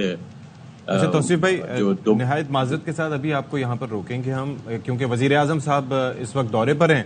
तो आस्ताना में इस वक्त आप देख सकते हैं कि शंघाई ताउन तंजीम की काउंसिल का सरबराही इजलास है, और यहाँ पर वजीर आजम ये जो इंडिपेंडेंस पैलेस है यहाँ पर पहुँच चुके हैं, और आप ये देख सकते हैं यहाँ पर मुख्तलिफ ममालिक के सरबराहान यहाँ पर जमा होंगे। सिर्फ एक वजीर आजम साहब ही नहीं होंगे, बाकी सारे भी आके लाइन से यहीं पर इसी जगह पर मौजूद होंगे, क्योंकि ये सरबराही इजलास है शंघाई ताउन तंजीम की काउंसिल का, और इसमें सरबराही इजलास में शिरकत के लिए ये वजीर आजम साहब पहुंचे। अच्छा, साइड लाइन्स पर उनकी आप ये देखें कि तुर्की के सदर से भी मुलाकात हुई, फिर 1-on-1 व्लादिमीर पुतिन जो कि रशियन फेडरेशन के सदर हैं उनसे भी उनकी मुलाकात हुई है, और भी अहम नौइयत की मुलाकातें वहाँ पर हुई हैं। और आई एम श्योर कि इससे पाकिस्तान की जो मईशत है और ख़ास तौर पर दूसरे खत्ते के दूसरे ममालिक के साथ ताल्लुकात हैं उनमें बेहतरी लाने में मदद भी मिलेगी। शंघाई ताउन तंजीम की कौंसिल के सरबराही इजलास वजीर आजम शिरकत के लिए पहुँच गए हैं, और ज़ाहिर है दोनों मुल्क के जो ताल्लुकात हैं उससे मज़ीद स्ट्रेंथन होंगे। वज़ीर आज़म शहबाज शरीफ इसमें शिरकत करेंगे, और ज़ाहिर है यहाँ पर फिर साइड लाइन मुलाकातें भी होती हैं और दीगर मामलात भी तय पाते हैं, ट्रेड्स के हवाले से, मईशत को बेहतर करने के हवाले से, और मुख्तलिफ याददाश्तों पर दस्तखत भी होते हैं। और हम ये देख रहे हैं जी कि इस इजलास में शिरकत के लिए वज़ीर आज़म यहाँ पर ऑलरेडी मौजूद हैं, दौरा ताजिकिस्तान का, और जो शंघाई ताउन तंजीम है इसका अपना एक बड़ा किरदार रहा है इस खत्ते के हवाले से, और हम देखते हैं अक्सर और बेशतर जो इस खत्ते को दरपेश मसाइल हैं, जो चैलेंजेस हैं, उस पर बड़ी खुलकर यहाँ पर गुफ्तगू भी होती है, और ममालिक के ताल्लुकात भी आपस में बेहतर होते हैं। चलें जी, इस हवाले से हम मज़ीद भी बात कर रहे थे। अच्छा, मीनवाइल हमें पता चला है कि जो चेयरमैन पीसीबी साहब हैं उन तक रिपोर्ट भी पहुँच गई है, और वो जो गैरी क्रिस्टन साहब की एक रिपोर्ट है, तो आई एम श्योर कि उसके अंदर उन्होंने एक्नॉलेज भी किया है चेयरमैन साहब ने, और चेयरमैन पीसीबी ने एक्नॉलेज किया है कि वो रिपोर्ट अब तक पहुंच चुकी है। और गुज़ार है कि एक सवाल उनसे मुलाकात के लिए बुला भी लिया है कुछ साबिक क्रिकेटर्स को, सो देखते हैं क्या होता है। तौसीफ साहब हमारे साथ हैं, उनसे हम फिर कंटिन्यू तौसीफ साहब से ही बात करते हैं ना इस पे। तो तौसीफ साहब, अब ये है कि हमें पता ये लगा है कि ये मुलाकातें भी हो रही हैं अहम नौइयत की, और ख़ासतौर पर ये जो रिपोर्ट थी ये चेयरमैन पीसीबी को जाहिर है कि इस हवाले से बता दिया गया है, और चेयरमैन पीसीबी ने एक्नॉलेज भी कर लिया है कि उनकी जो जाहिर है कि उन तक रिपोर्ट पहुंच चुकी है। तो बहरहाल तौसीफ भाई आपसे बात करते हैं। शहजाद मलिक हमारे नुमाइंदे, पहले हमें ज़रा इससे मुतालिक थोड़ा डिटेल्स दे दें, फिर आते हैं आपकी जानिब। जी शहजाद। चेयरमैन बिजली मोहसिन नकवी ने साथियों से गैर रस्मी मुलाकात की है और उसमें उन्होंने बड़ी खुलकर बातें की हैं और उनका कहना है कि गैरी क्रिस्टन की वहाब रियाज की जो रिपोर्ट्स हैं वो उन्हें मिल चुकी हैं और वो जो है वो किसी जल्दबाजी में नहीं जाएंगे और जो जल्दबाजी के फैसले वो ठीक नहीं होते और जो भी फैसले करने हैं वो क्रिकेटर्स ने करने हैं और ये जो कोचिंग स्टाफ है उन्होंने करने हैं। बाबर आजम की कप्तानी के हवाले से जब उनसे बात हुई तो उन्होंने कहा ये फैसला भी क्रिकेटर्स ही करेंगे। वो दीगर साबिक टेस्ट क्रिकेटर से भी राब्ते में हैं और उनसे मुशावरत कर रहे हैं, जबकि शान मसूद जो हैं वो कहते हैं कि उनसे भी उनकी वीडियो कॉल पे बात हुई, वो लंदन में है, वो भी जल्द आ जाएंगे क्योंकि आगे बांग्लादेश की सीरीज है तो उसमें वही फिलहाल कप्तानी करेंगे। और उन्होंने बड़ा वाज़ेह पैगाम दिया कि जो भी फैसला क्रिकेटर्स करेंगे वो करेंगे, लेकिन वो उन्होंने जल्दबाजी में कोई फैसला नहीं करना। जी अच्छा जी, बहुत शुक्रिया आपका शहजाद मलिक। मीनवाइल हम बात कर रहे थे, हमारे साथ मौजूद हैं तौसीफ अहमद साहब, साबिक क्रिकेटर। तौसीफ साहब, एक चीज़ ये होती है कि सीरियसनेस, यानी कि कोई एहतसाब की बात करे, कोई इस हवाले से कोई इंदिया दे, इशारा दे। अव्वल तो हम इस पर भी बात कर रहे थे कि अभी पाकिस्तान का एक मैच रहता था लेकिन चेयरमैन पीसीबी ने सर्जरी की बात की थी, लेकिन उसके बाद खामोशी रही। अब आप ये देखिए कि संजीदगी का ये आलम है कि उस मामले पर शाहीन शाह अफरीदी भी बात कर चुके हैं कि कोई बीमार है कि सर्जरी हो रही है, फिर रिजवान ने भी ज़ाहिर है कि एक गुफ्तगू की कुछ। तो आप नहीं समझते कि थोड़ा सा मतलब इस मामले को संजीदगी से लेने की ज़रूरत है, क्योंकि ये इटसेल्फ बड़ी एम्बेरसमेंट हुई है पूरे मुल्क की, या इस लेवल पर हमारे प्लेयर्स में ये रियलाइजेशन नहीं है कि उन्होंने क्या किया है कौम के साथ या टीम के साथ? देखिए, एक तो पहली चीज ये कि सर्जरी का जहां तक ताल्लुक है, आप एज सच कोई बड़ी कुछ भी नहीं कर सकते। आप प्लेयरों के हवाले से मैं बात कर रहा हूँ, और अगर वहां जो चीजें हुई हैं वो डिसिप्लिन की खिलाफ वर्जी है या जो ग्रुप्स की बात कर रहे हैं और ये है, उस पर जरूर एक्शन लेना चाहिए कि क्या हुआ है क्या नहीं। और जाहिर वहाब रियाज मेन पर्सन, चूंकि वो टीम के साथ मैनेजर की हैसियत से भी गए थे तो सब पता है। और क्रिस्टन तो अभी अभी आए थे, उनको तो एक्चुअल तो सारा कुछ टीम के मेंबरान या बाबर कप्तान जो है उन्होंने ही ब्रीफ किया होगा सारा, और उसी तरह से बैटिंग ऑर्डर या जो कोई बिल्कुल अभी एंट्री हुई थी उनकी। मैं नहीं समझता कि गैरी क्रिस्टन का बहुत ज्यादा टीम की खिलाने में कोई इतना होगा जो ये सब बात कर रहे होंगे। उसी तरह होना भी यही चाहिए था, उसे नहीं मालूम कि इस वक्त क्या हो रहा है। 12-15 की टीम जो थी ना, वही हमारी एज सच नहीं ठीक थी, और उसमें हम दुनिया स्पिनर्स लेके जा रही है, हम 5-5 फास्ट बॉलर लेके चले जा रहे हैं। आपने पड़ोसी मुल्क में भी देखा और जगहों पे भी देखा आपने, 3 से 4 स्पिनर उनके पास मौजूद थे। हमारा मिडिल ऑर्डर भी नहीं था, हम ओपनर्स के साथ जा रहे हैं। 5 ओपनर्स, जी हाँ, 5 ओपनर थे। मिडिल ऑर्डर में भी आप देखिए, सलमान अली आगा को आप साथ रख सकते थे। इतनी बात हमने की थी कि भाई वो बॉलिंग भी कर लेते। बहरहाल ये तो एक बात में क्या होता वो अपनी जगह, बट आई थिंक मेरा ख्याल है कि टोटली जो है वो सिलेक्शन पे सारा वो था। और जाहिर है 120 रन अगर हम, वैसे सारे गुना धुल जाने थे अगर हम जो अमेरिका से हारे और इंडिया से अगर हम जीत जाते तो 100। मैं इसी जानिब ये बात करने जा रहा था कि ये तो अगर कोई क्लब लेवल की क्रिकेट खेलता हो और उसके अंदर ये नहीं कि इतनी मेच्योरिटी हो कि आपने अच्छे खासे मैचेस खेले हों, तो मेरे ख्याल में पाकिस्तान के किसी क्लब लेवल की टीम भी जाके वो मैच जिता सकती थी। प्रॉब्लम ये नहीं थी कि स्किल सेट नहीं था, प्रॉब्लम ये थी कि मेंटालिटी क्या थी। हमारी मेंटालिटी डिफीटेड हो गई थी एज वी लैंडेड देयर। और उसके बाद जो मैच था इसमें हमने वो 120 रन को ऐसा पहाड़ बनाया, और आप सोचें कि 8 विकेटें आपकी बाकी हों, 48 रन आपको चाहिए हों, बॉल्स भी इतनी ज़्यादा, मतलब डेफिसिट भी ना हो कि फ़र्क हो कि जी बॉलें बहुत कम हैं और रन बहुत ज़्यादा, फिर भी वहाँ से हार जाना, तो ये हमारे मेंटल टफनेस को जाहिर करता है कि वो ना होने के बराबर है। उसके लिए क्या किया जा सकता है? ये मेंटल टफनेस क्या है? मतलब इतनी क्रिकेट खेलने के बाद अगर किसी आप जूनियर टीम के साथ खेल रहे हैं तो आप यही कह सकते हैं कि उसको इजी ले लिया आपने, बस इससे ज्यादा कुछ नहीं कह सकते। और ऐसा कुछ था भी नहीं मेरे हिसाब से। और ये आई थिंक बस इसमें क्या कह सकते हैं, एक्चुअल तो सबसे मेन चीज जो आ रही है वो वही है जो सब रिपोर्ट्स में दे रहे हैं कि कुछ प्रॉब्लम थी और यही उसका नतीजा बनी है, वरना और कुछ भी नहीं था। तो अब तो आप खुद ही कह रहे हैं कि कुछ नहीं हो सकता। तौसीफ साहब, गेम अवेयरनेस पे बात करना ये बड़ा मेरे लिए हैरान कुन इसलिए भी है कि हमारे प्लेयर से ज्यादा गेम आगाही किसे होनी चाहिए। आप ये देखें कि हम पे कितने नर्व्स में हमारे सवार हो जाते हैं, आसाब पे सवार हो जाता है कोई भी मैच। किसी भी मैच में कितना ही कम स्कोर टारगेट अचीव करना हो, हम आखिरी गेंद तक मैच ले जाते हैं। जो सुपर ओवर होता है उसमें जो एक्सपेक्टेशंस होती हैं हम वो कभी भी पूरा नहीं करते। शॉट सिलेक्शन जो होती है, जो स्ट्राइक रेट है हमारे प्लेयर्स का, बड़े बड़े नाम है बाबर, रिजवान, लेकिन हम अपनी टीम को जो एक बेसिक देना चाहिए एक मैच में वो नहीं दे पाते हैं। सो ये फिर इंडिविजुअल परफॉर्मेंस की बात करें, ओवरऑल परफॉर्मेंस टीम की बात करें, कहाँ पे गलती ज्यादा है? देखिए, गेम अवेयरनेस है क्या? इतने साल से खेल रहे हैं, आपको पता है 120 रन आपने करने हैं और किस तरह करने। ठीक है, जो है वो थोड़ा पिच में प्रॉब्लम है, वो सबके लिए प्रॉब्लम है, लेकिन आप तो इजी जा रहे थे बिल्कुल, आपको तो प्रॉब्लम ही कोई नहीं थी उसमें।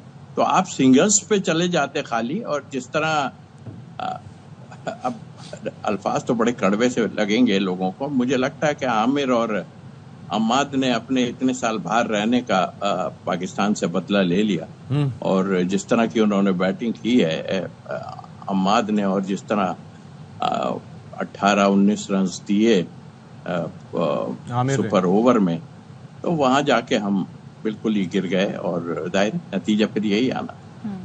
अच्छा, मोहसिन नकवी साहब ने कह दिया है कि अब वो लोग सारी इसमें हिस्से बनेंगे जो डिसीजन ले सकें, वो होंगे जिनकी रोजी रोटी टीवी पर आना नहीं है। सो आई थिंक इस चीज को भी काफी ज्यादा गौर किया गया है। सो बस गौर ही हो रहा है अनफॉर्चुनेटली। होता क्या है, बिल्कुल।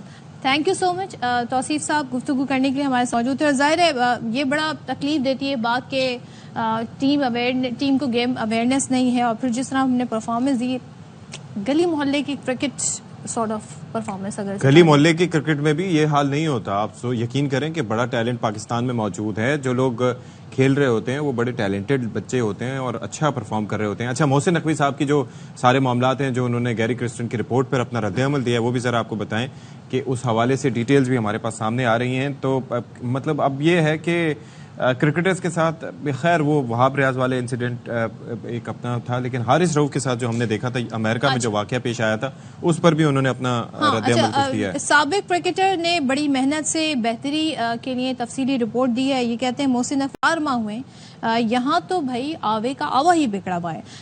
फिर वो कहते हैं कभी ट्वीट्स देखकर फैसले करता हूँ, ना ही ऐसा मैं करूंगा, ना पीसीबी ट्विटर से चलता है, ना मैं ऐसा होने दूंगा। दिन में पीसीबी या मेरे खिलाफ 4 ट्वीट्स कोई भी करे, मुझे फर्क नहीं पड़ता, मुझे चैलेंजेस लेने का शौक है, आइंदा काम बेहतरीन होंगे। सबसे बड़ा टारगेट यह है कि कौमी टीम की मनफी कारकर्दगी को बेहतर कैसे बनाया जाए। जिस दिन मैं प्रेशर में आया, बेहतर समझूंगा कि घर चला जाऊं। और साथ ही वो ये कहते हैं कि पीसीबी के अंदर जो मामलात हैं उसको बेहतर करना भी एक बड़ा चैलेंज है। पीसीबी के अंदर लोग दिखाते कुछ हैं और ग्राउंड में सच्चाई कुछ और होती है। अच्छा, बहरहाल साथ ही वो ये कहते हैं कि इस वक्त जो गैरी क्रिस्टन, जेसन गिल्स्पी और अजहर महमूद के साथ सेशंस किए जाएंगे। सिलेक्शन कमेटी में जिसने गलत फैसले और गलत सिलेक्शन की उनका एहतसाब होगा। पीसीबी में कुछ तब्दीलियां हुई हैं, कुछ करने वाले हैं, आई होप कि हम भी देखें कि क्या हुई हैं। अब बाबर आजम को तब्दील करने से मुतालिक अभी कोई ऐसा फैसला नहीं हुआ, कोई जल्दी नहीं। अच्छा, कप्तान को तब्दील करने से मुतालिक साबिक क्रिकेटर्स फैसला करेंगे। तो फिर अभी ज़ाहिर शहजाद भी हमें बता रहे थे कि शान मसूद से भी राब्ते में हैं, तो फिर आगे बांग्लादेश के खिलाफ भी सीरीज़ है, तो फिर क्या होगा। मुझे भी महसूस हुआ कि गलतियां हुई हैं, लेकिन साबिक क्रिकेटर्स फैसला करेंगे। और फिर ये है कि दोनों हेड कोचेस और 4 से 5 कमेटियां कप्तान से मुतालिक बहस करेंगे। और फिर वो साथ ही ये भी कहते हैं कि वर्ल्ड कप के बाद से अब तक बाबर आजम और वहाब रियाज से उनकी मुलाकात नहीं हुई है। तो अच्छा, ये भी उन्होंने कहा है, जो मैं इससे पहले बात कर रही, कि अब वो साबिक क्रिकेटर्स अब निज़ाम संभालेंगे जिनकी रोजी रोटी मुख्तलिफ टीवी चैनल्स पर बोलना नहीं होगी। सो अब उनको लाया जाएगा जो सिर्फ कमेंट्री करते हैं, तज्जिया नहीं पेश करते। सो ये कुछ बड़ी अहम बातें सामने आई हैं। अब देखना यह है कि क्या मजीद इस पर आगे एक्शन होता हुआ हमें दिखाई देता है। तो बहुत कुछ ऐसा लग रहा है इस गुफ्तगू के बाद चेंज होने जा रहा है, लेकिन चेंज क्या होगा ये आने वाला वक्त बताएगा। अच्छा, फिर टेस्ट वगैरह जो हैं, डोमेस्टिक परफॉर्मेंस के हवाले से हम बात करते थे कि ये जो हमारे माशाल्लाह से सुपरस्टार्स हैं, ये खेलते ही नहीं है डोमेस्टिक क्रिकेट, तो उसके अंदर उनकी परफॉर्मेंस को यकीनी बनाने का कहा गया है। अच्छा जी, यहाँ ई स्पोर्ट्स की बात कर लेते हैं। जब हम खेलों की बात कर रहे हैं तो ई स्पोर्ट्स का सबसे बड़ा टाकरा होने जा रहा है। दुनिया भर में पहली बार ई स्पोर्ट्स का वर्ल्ड कप आज से शुरू हो रहा है। कहाँ शुरू हो रहा है? सऊदी अरब में शुरू होने जा रहा है। दारुल हुकूमत रियाद रंग बिरंगी रोशनियों से हम देख रहे हैं सज गया। जाहिर है सारी फेस्टिविटी का वहां पर एक माहौल है। जब इस तरह के इवेंट होते हैं तो दुनिया के 7 ममालिक के 1500 से ज्यादा खिलाड़ी इसमें हिस्सा लेंगे और इनामात की मजमूई रकम मैं आपको बता देती हूँ, $60 मिलियन रखी गई है। तो e sports world cup foundation के मुताबिक टूर्नामेंट का मकसद खिलाड़ियों की हौसला अफजाई, स्पोर्ट्स इंडस्ट्री को आगे बढ़ाना। वैसे हमें भी पार्टिसिपेट करना चाहिए, किसी तो चीज में पार्टिसिपेट कर लें जहां से पैसा आए। सदफ अब्दुल जब्बार किया जा सकता है, उसमें हमें हिलना जुलना भागना दौड़ना नहीं होगा ना। फिटनेस के मसाइल नहीं होंगे। हाँ, और ऑनलाइन बहुत अच्छा। ये जो इवेंट है ये आपको बता दें कि पहला ई स्पोर्ट्स वर्ल्ड कप 25 अगस्त तक ये जारी रहेगा और देखते हैं जी स्पोर्ट्स की तारीख। अच्छा, इसके अंदर नई रेवोल्यूशन होगी। जहनी तौर पर आपको तेज होना जरूरी है। तो हमारे तो अक्सर प्लेयर्स भी, क्रिकेटर्स भी इसमें हिस्सा ले सकते हैं। गेम्स ऑनलाइन जो गेम्स होते हैं वो आपकी सलाहियतें, जहनी सलाहियतें, फैसला साजी, ये बड़ी स्किल्स आपकी बेहतर कर देते हैं, पॉलिश कर देते हैं। ऐसा होता है। कोऑर्डिनेशन वगैरह। आप वैसे कोई गेम्स वगैरह खेलती हैं ऐसे? अब नहीं, अब तो टाइम नहीं मिलता, लेकिन पहले खेले बहुत। अच्छा, आपने पोकेमोन कभी खेला? वो जिसमें यूं यूं लेके आप घूमते रहते थे, वो वाला? कभी कोई टक्कर वक्कर हुई? सॉलिटायर खेलना नहीं आया। अच्छा, सॉलिटायर जैसे इतना मुश्किल नहीं है। मुझे मुश्किल आसान चीजें खेलनी नहीं आती। हाँ। अच्छा, हम ये बात कर रहे हैं तो ये स्पोर्ट्स में ज़ाहिर जो पार्टिसिपेट करेंगे ज़बरदस्त उनके लिए इनामात हैं। और देखते हैं जी यहाँ से पाकिस्तान की क्या पार्टिसिपेशन है, क्योंकि हमने हमारे यहाँ भी याद होगा आपको पिछले दिनों बड़ा ज़बरदस्त जी हमारे यहाँ बड़ा टैलेंट है जी इवेंट रहा था ई स्पोर्ट्स के हवाले से और ज़बरदस्त वहाँ पे परफॉर्मेंस रही। अच्छा जी, पाकिस्तान स्टॉक मार्केट का जरा तस्करा कर लेते हैं। आज भी मुस्बत रुझान है। ये जब भी IMF से राब्ते मुस्बत होते हैं तो स्टॉक मार्केट भी मुस्बत होती है और बेंचमार्क 100 इंडेक्स की तारीखी बुलंद तरीन सतह पर ट्रेड जारी है। 627 पॉइंट्स इजाफे के बाद इंडेक्स 80,860 पॉइंट्स पर ट्रेड कर रहा है और स्टॉक माहिरीन का कहना है कि मुस्बत मुआशी इशारिये, जारी टैक्स इस्लाहात और मुमकिन IMF मुआहिदे की वजह से इन्वेस्टर्स में एतमाद आ रहा है। ठीक है, बड़ी कंपनियों के हिस्से में सरमायाकारी देखी जा रही है सदफ। तो ये मामला है कि स्टॉक मार्केट पॉजिटिविटी की तरफ जा रही है। और अब ये देखें कि मुझे याद पड़ता है वो वक्त के जब 50,000 पॉइंट्स पे भी हम कह रहे थे कि वाह नई हद अबूर कर दिया और ये है, तो अब एक के बाद एक रिकॉर्ड बनाते हुए 80,000 पॉइंट्स भी अबूर कर गए। कोई रिकॉर्ड बनाए ना बनाए, जो हमारा 100 इंडेक्स है वो जी रिकॉर्ड पे रिकॉर्ड बना रहा है। हर आने वाले दिन के साथ हम देख रहे हैं तारीख की बुलंद तरीन सतह पर पहुंच रहा है। तो दैट्स अ पॉजिटिव साइन। इसी पॉजिटिव साइन के साथ यहाँ पर ब्रेक ले रहे हैं, ब्रेक के बाद आते हैं।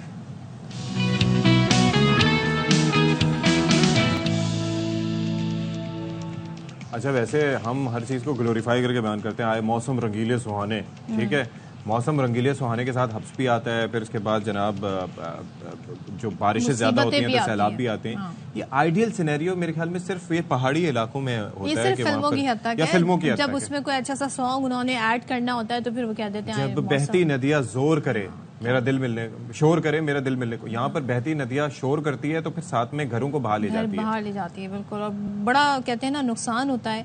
अब ये है कि बताया जा रहा है मानसून सीजन भी बिल्कुल सर पर है। ऐसे में 2 से 3 रोज के दौरान हम सुनने में आ रहा है महकमा मौसमियात की जानिब से कि पंजाब, खैबर पख्तूनख्वा में धुआंधार स्पेल होंगे, बारिश बरसेगी। अच्छा, लेकिन जाहिर है जो अशफाक बात कह रहे हैं ना, फिर ऐसे इलाकों में खासतौर पर अगर हम नॉर्दर्न एरिया चले जाएं तो लैंड स्लाइडिंग का खतरा, अर्बन फ्लडिंग का भी खदशा बताया जा रहा है। पंजाब में भी नदी नालों पर पानी के बहाव में कई गुना इजाफा ऐसे में हो जाता है। नारोवाल का नाला डेक है, सियालकोट का फलकू नाला, दीगर इस तरह के जो मुख्तलिफ नाला लई देख लें, ये जो है अर्बन फ्लडिंग का खदशा जो है इसकी वजह से हो रहा है। अब अथॉरिटी अलर्ट है और किसी भी नाखुशगवार वाक़े से बचने के लिए इंतजाम कर लिए गए। चले जी, तो पिंडी पे क्या सूरत हाल है, बाबर मलिक से हम रिपोर्ट लेते हैं, जानते हैं कि हो क्या रहा है। अच्छा, उसमें चक्कर ये है कि नाला लई जाहिर है कि उसकी मैनेजमेंट वगैरह पे काफ़ी काम हो रहा होता है, लेकिन अक्सर हम देखते हैं कि वहाँ पर लोग थोड़ा सा इंक्रोचमेंट कर लेते हैं। भैंसों के बाड़े अक्सर बन जाते हैं, वो मेक शिफ्ट ही होते हैं कि भैंसें लाके वहाँ पर बांध दी और कई दफ़ा वहाँ पर नाखुशगवार वाक़यात भी है। तो और दूसरा फिर कोरंग नाला भी है, वो तो खैर इस्लामाबाद की साइड पे आता है, रावल डैम के जहाँ से स्पिलवेज निकलते हैं, तो वहाँ पर भी कुछ इस तरह के हो जाते हैं। तो बाबर भाई, आप हैं तो इस वक्त नाला लई पर गालिबन मौजूद, लेकिन जो रावलपिंडी इस्लामाबाद के नाले हैं उनकी सूरत हाल से हमें आगाह कीजिएगा कि कहाँ कहाँ पर क्या खतरात हैं और क्या किया जा रहा है तदारुक के लिए। बहुत शुक्रिया इशफाक। सबसे पहले तो आप ये बताता चलूँ कि मॉनसून एक्टिव जो स्पेल में हम दाखिल हो चुके हैं और गुज़िश्ता शब मूसलाधार बारिश हुई है और इस मूसलाधार बारिश में वासा, rescue 11, 22, cantonment board, Rawalpindi cantonment board, Chaklala cantonment boards और मुतलका जो सिविल डिफेंस के कारकुन या एहलकार थे वो ऑलरेडी अलर्ट थे। वासा की जानिब से पहले ही हमले की छुट्टियां मनसूख की गई हैं। इससे कबल गुज़िश्ता 3 माह से नाला लेई और अंदरूनी शहर नालों की सफाई का इकदाम किया गया है। वज़ीर आला पंजाब मरियम नवाज शरीफ की जानिब से बार बार कमिश्नर रावलपिंडी इंतजामिया को यह हदायत जारी की जाती रही हैं कि तमाम इकदाम मुकम्मल किए जाएँ। MD वासा मोहम्मद सलीम अशरफ जो है इस वक्त भी कमिश्नर रावलपिंडी की कमरे के अंदर एक होने वाली मीटिंग में सारी इंतजामिया के साथ मौजूद है। इस एक्टिव मॉनसून के स्पेल में दाखिल होने के साथ साथ 11, 22 का भी बहुत अमल दखल है। उसके साथ साथ फ्लड रिलीफ कैंप कायम किए गए हैं, फ्लड कंट्रोल सेंटर कायम किया गया है जहां पे 24 आवर्स जो है बारिश की सूरत हाल और उसके बाद की पैदा होने वाली सूरत हाल की मॉनिटरिंग जारी है। इस मॉनिटरिंग के साथ साथ पाक फौज को भी स्टैंड बाई रहने का कहा गया क्योंकि नाला लई रावलपिंडी के शहरियों के लिए एक खौफ की अलामत है। ये प्रोजेक्ट कब से शुरू हुआ और मुतअद्दिद बार जो है ये सियासी चपकलिश का निशाना बना, नहीं मुकम्मल हो सका, लेकिन नाला लई अपनी जगह पे जू का तू मौजूद है। पीर बधाई के इलाकों में जो ब्रिज है और खुसूसी तौर पर अशफाक बताता चलूँ जो ढोकरता के इलाके में जो ब्रिज है इसके दोनों ब्रिजेस की दोनों तरफ वहाँ पे लोगों ने या मंडी वालों ने वहाँ पे इतना कचरा फेंका है तामीराती कि अल्लादा एक नाला लेई के अंदर एक सड़कें बना दी हैं जिसके ऊपर RDA रावलपिंडी की जानिब से DG RDA जो है उनकी जानिब से नोटिस लिया गया और कार्रवाई का कहा गया। इस वक्त रावलपिंडी और इस्लामाबाद में 144 का नफाज है। नाला लेई में नहाना, नदी नालों में नहाना, उसके ऊपर पाबंदी, कचरा फेंकने के ऊपर भी पाबंदी है।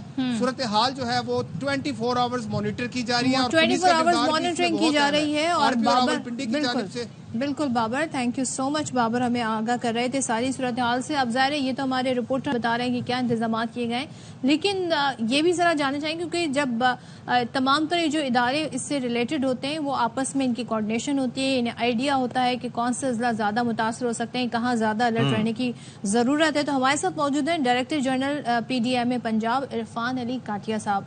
इरफान अली काटिया साहब, बहुत शुक्रिया आपका। पहले तो ज़रा ये बता दें कि अभी तक अंदाज़ा हो सका है कि जो मानसून सीजन ने एंट्री दी है कितनी ज़्यादा बारिशें एक्सपेक्ट की जा सकती हैं, कौन से इलाके, कौन से अजला ज़्यादा मुतासर होंगे, कहाँ पर आप लोग ज़्यादा अलर्ट हैं और काम करने की कहाँ ज़्यादा ज़रूरत है?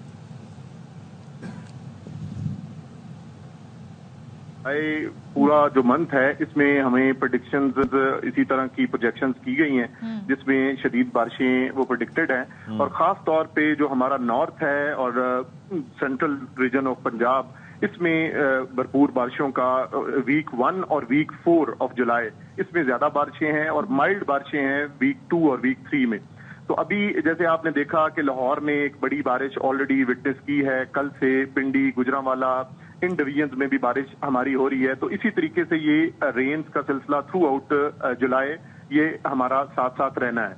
दूसरा फिर अब इससे एक अहम बात यह है कि जो इंडियन कैचमेंट है हमारे जो रिवर्स को कैचमेंट मुतासर करती हैं, इन कैचमेंट्स में भी हिमाचल प्रदेश, उत्तराखंड इधर अब बारिशों का सिलसिला वो शुरू हुआ है जिससे हम एक्सपेक्ट यही कर रहे हैं कि आने वाले दिनों में हमारे रिवर में फ्लो ऑफ वाटर जो है वो इंक्रीज होगा।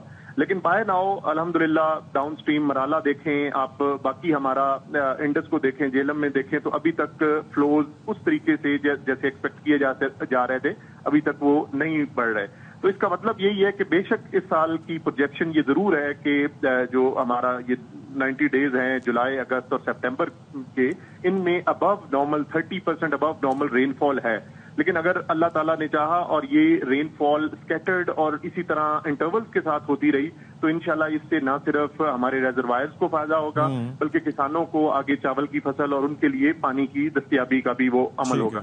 मैं यहाँ पे सिर्फ ये गुजारिश करता चलूं कि इन तमाम मामलात को देखते हुए और इसके पेश नजर गवर्नमेंट ऑफ पंजाब ने चीफ मिनिस्टर पंजाब की हदायत पे PDMA ने बाय नाउ जितने भी जरूरी अवामिल थे, स्टेप्स थे, जिनमें खास तौर पे हमारी कंटीजेंसी प्लानिंग है, वो इससे मुतल्लिक जो हमारे हैं मेन खास तौर पे जो रिवराइन फ्लड्स हैं प्लस जो हमारी अर्बन फ्लडिंग है, इन दोनों के मुतालिक तमाम कंटीजेंसी प्लानिंग डिस्ट्रिक्ट लेवल पे और डिपार्टमेंटल लेवल पे, प्रोविंशियल लेवल पे वो कंप्लीट कर ली। और खास तौर पे मैं बताता चलूं कि चीफ मिनिस्टर पंजाब की हिदायत पे डीसिल्टिंग कैंपेन जो है उसमें सिर्फ हमारा नाला लई पिंडी का उसमें थोड़ी सी ताखीर थी, बाकी through out Punjab multiple cycles of desilting वो कंप्लीट हो चुके हैं, जिससे इंशाल्लाह हम ये समझते हैं कि आने वाले वक्त में अगर अर्बन फ्लडिंग या ये शहरी इलाकों में बारिशों का या कोई क्लाउड बस्टिंग होती है तो इंशाल्लाह काफी सारी उसमें मदद मिलेगी। बाकी अर्ली वार्निंग और अवेयरनेस, ये जैसे अभी भी बात हो रही थी कि बिल्कुल वाटर चैनल्स में और स्टॉर्म वाटर ड्रेन्स में कूड़ा करकट फेंका जाता है, बाकी चीजें, तो हम थ्रू TVCs आप के तवज्जुह से भी, बाकी मेन हमारे इलेक्ट्रॉनिक मीडिया के तवज्जुह से वो गाहे बगाहे ये रिक्वेस्ट अपने अवाम को भी कर रहे हैं कि इन दिनों में खास तौर पे और वैसे भी अमूमी तौर पे ये हमें कोशिश करनी चाहिए कि हम अपना ये कूड़ा करकट इन चीजों में ना फेंके, ताकि एहतियात हर तरह की रखें। Thank you so much. Katia साहब हमारे साथ गुफ्तगू कर रहे थे, तमाम तरह इंतजाम वो कह रहे हैं कर लिए हमने, और ये अब बारिश होंगी तो पता चलेगा। अच्छा जी, तो आपको हम बारहा बता चुके हैं कि वज़ीर आज़म पाकिस्तान आस्ताना में मौजूद हैं, जहां पर जो शंघाई ताबन तंजीम का जो सरबराह इजलास हो रहा है और अभी वहां पर वो पहुंचे भी हैं, इंडिपेंडेंस पैलेस में मौजूद हैं और वज़ीर आज़म साहब मौजूद हैं और इसके साथ साथ दूसरे ममालिक जो हैं इस तंजीम का जो हिस्सा हैं शंघाई कोऑपरेशन ऑर्गेनाइजेशन का, वो भी यहाँ पर पहुँचे हुए हैं। और इसकी साइड लाइन्स पर जिस तरह से हम आपको पहले बता चुके हैं, काफ़ी अहम मुलाकातें भी हुई हैं वज़ीर आज़म पाकिस्तान की, तो ये एक बड़ा जो है वो एक ज़बरदस्त मौका है कि पाकिस्तान अपनी बात दुनिया तक पहुँचा सके। कल भी हमने देखा था अहम मुलाकातें हुई थी और उज़्बेकिस्तान, अफगानिस्तान और पाकिस्तान रेलवे मंसूबों को जल्द मुकम्मल करने पर इसमें बात हुई थी। तो कहते हैं तजारती मुआहदे ये बुनियाद है और Pakistan Uzbekistan transit trade agreement जो है उसको भी अब प्रैक्टिकलिटी की तरफ लेकर जाया जाएगा। एक वक्फे के बाद हाजिर होंगे, हमारे साथ रहिए।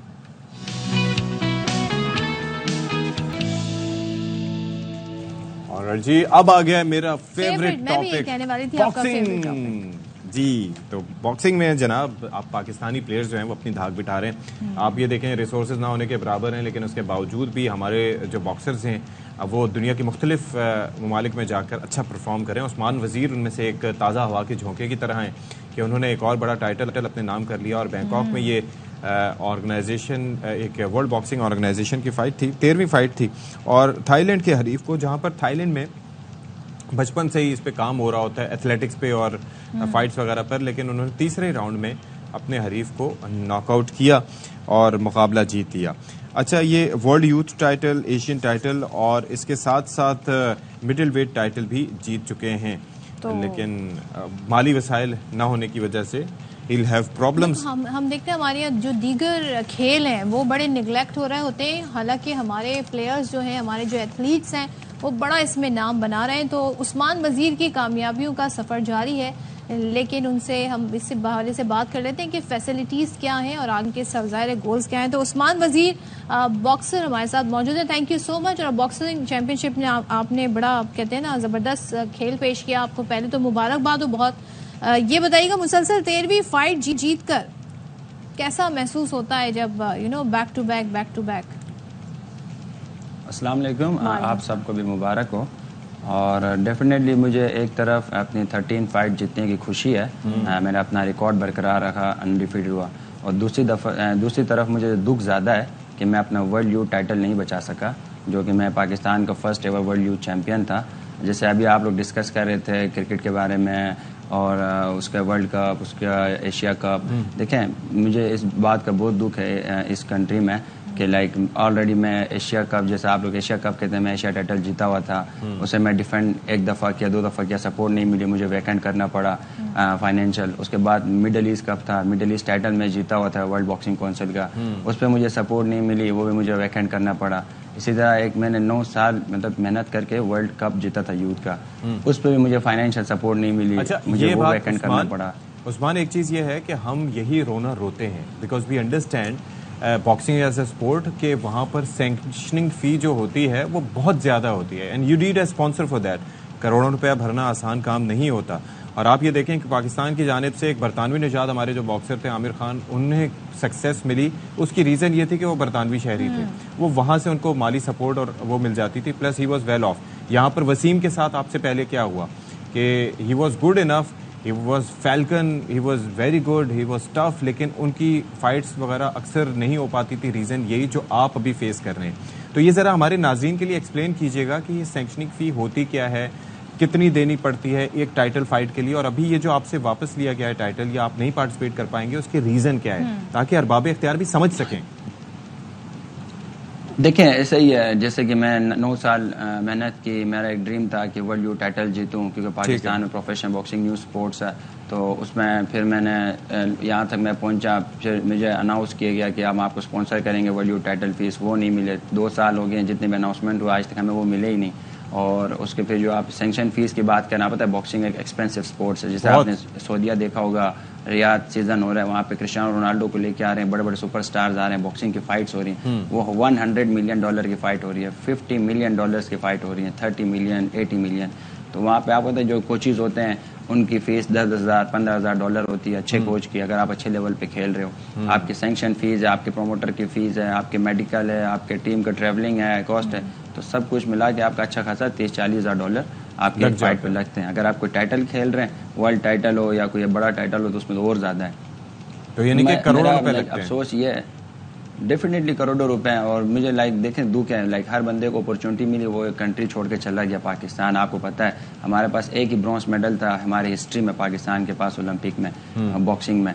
उनके साथ भी ऐसा हुआ, वो मुल्क छोड़ के चले गए आज जापान में। उसके बाद आप देख लें कॉमनवेल्थ गेम्स में हमारे पास हिस्ट्री में एक ही मेडल है बॉक्सिंग का, वो ये मुल्क छोड़ के चले गए। उसके अलावा आपने एग्जाम्पल्स बहुत देखे, जिसको जहाँ चांस मिला वो छोड़ के चला गया। सिर्फ मैं था कि मैंने कहा नहीं, मैंने अपनी बॉक्सिंग को भी प्रमोट करना है साथ साथ, तो मैं यहाँ पे लगा रहा। तो आज शायद मुझे दुख होता है कि मेरा डिसीजन गलत था, मुझे भी किसी कंट्री की तरफ इसका हल किस तरह निकाला जा सकता है? क्या ये तो एक अलग बात है कि निगलेक्ट किया जाता है, लेकिन कैसे हल सही है? देखिए, हल ऐसा ही है कि डेफिनेटली जैसे पाकिस्तान स्पोर्ट्स बोर्ड है, उनके में डीजी साहब हैं अमजद गिल साहब, जब ये इशू उठा तो उनने मुझे बुलाया, कल उन्होंने मुझे अच्छे से वेलकम भी किया और उनको मैंने फिर सारी स्टोरी सुनाई वहाँ पे। उनने पूछा क्या है, तो मैंने कहा ये मसला है। तो उन्होंने प्रॉमिस किया कि हम 4-5 दिन में आपके लिए फाइनेंशियल इनिशिएटिव लेंगे और आपको सपोर्ट करेंगे। और तो शायद इस्लाम साहब वहाँ पे थे। तो देखिए, इसी तरह आपको सपोर्ट मिलता रहे। अभी इतनी एक्सपेंसिव, अगर देखें आपके पास अचीवमेंट ना हो तब भी समझ आता है। आप ऑलरेडी आपके पास एशिया कप है, वर्ल्ड आपका यूथ कप है, मिडिल ईस्ट कप है, आप अपना आप इंशाल्लाह कोशिश जारी रखें। और दूसरा हमारा ये जाहिर है कि हम आपसे बात क्यों करें, हमारा आपसे बात करने का मकसद यही है कि हम इस हवाले से अवेयरनेस क्रिएट कर सकें। और यकीन कीजिए कि me as an anchor person, as a journalist, मेरा फेवरेट स्पोर्ट है बॉक्सिंग। मतलब आज से नहीं, आज 20-25 साल से पहले से, लाइक मोहम्मद अली के ज़माने की जो फाइट से लेके अब तक जो है वो आई फॉलो बॉक्सिंग। और मुझे पता है कि पाकिस्तान में ना सिर्फ टैलेंट है बल्कि लोग इसको पसंद भी करते हैं, लेकिन ये अंडरस्टैंडिंग होना ज़रूरी है। आजकल चले मुझे ये बता दें, let's come back to the topic और थोड़ा सा लाइटर नोट पे इसको लेके जाते हैं। आजकल आपके फेवरेट बॉक्सर्स कौन से हैं जिनको आप देखते हैं? क्योंकि काफ़ी सारे तो रिटायर भी हो चुके हैं अभी रिसेंट हिस्ट्री में। इस वक्त आप किसको आइडियलाइज करते हैं? आप कहते हैं कि यार that person is a good boxer internationally? देखें, जो मेरा फेवरेट फाइटर है वो तो जॉर्ज लिनारिस है ऑल टाइम। मैं कोशिश करता हूँ उसको फॉलो करूँ, देखूँ। और लाइक इस टाइम आपको पता है कैनेलो अल्वेरेस है, और तो बहुत सारे लोग कहते हैं कि हमने लाइक थोड़ी चीज़ें उसके साथ मैच करते हैं उसका स्टाइल, तो मैं हम कैनेलो अल्वेरेस को देखते हैं। अच्छा, वो जाके वो तो 168 पे भी जाके फाइट करके आया, लेकिन दिमित्री बिवोल से बहरहाल वो हार गया।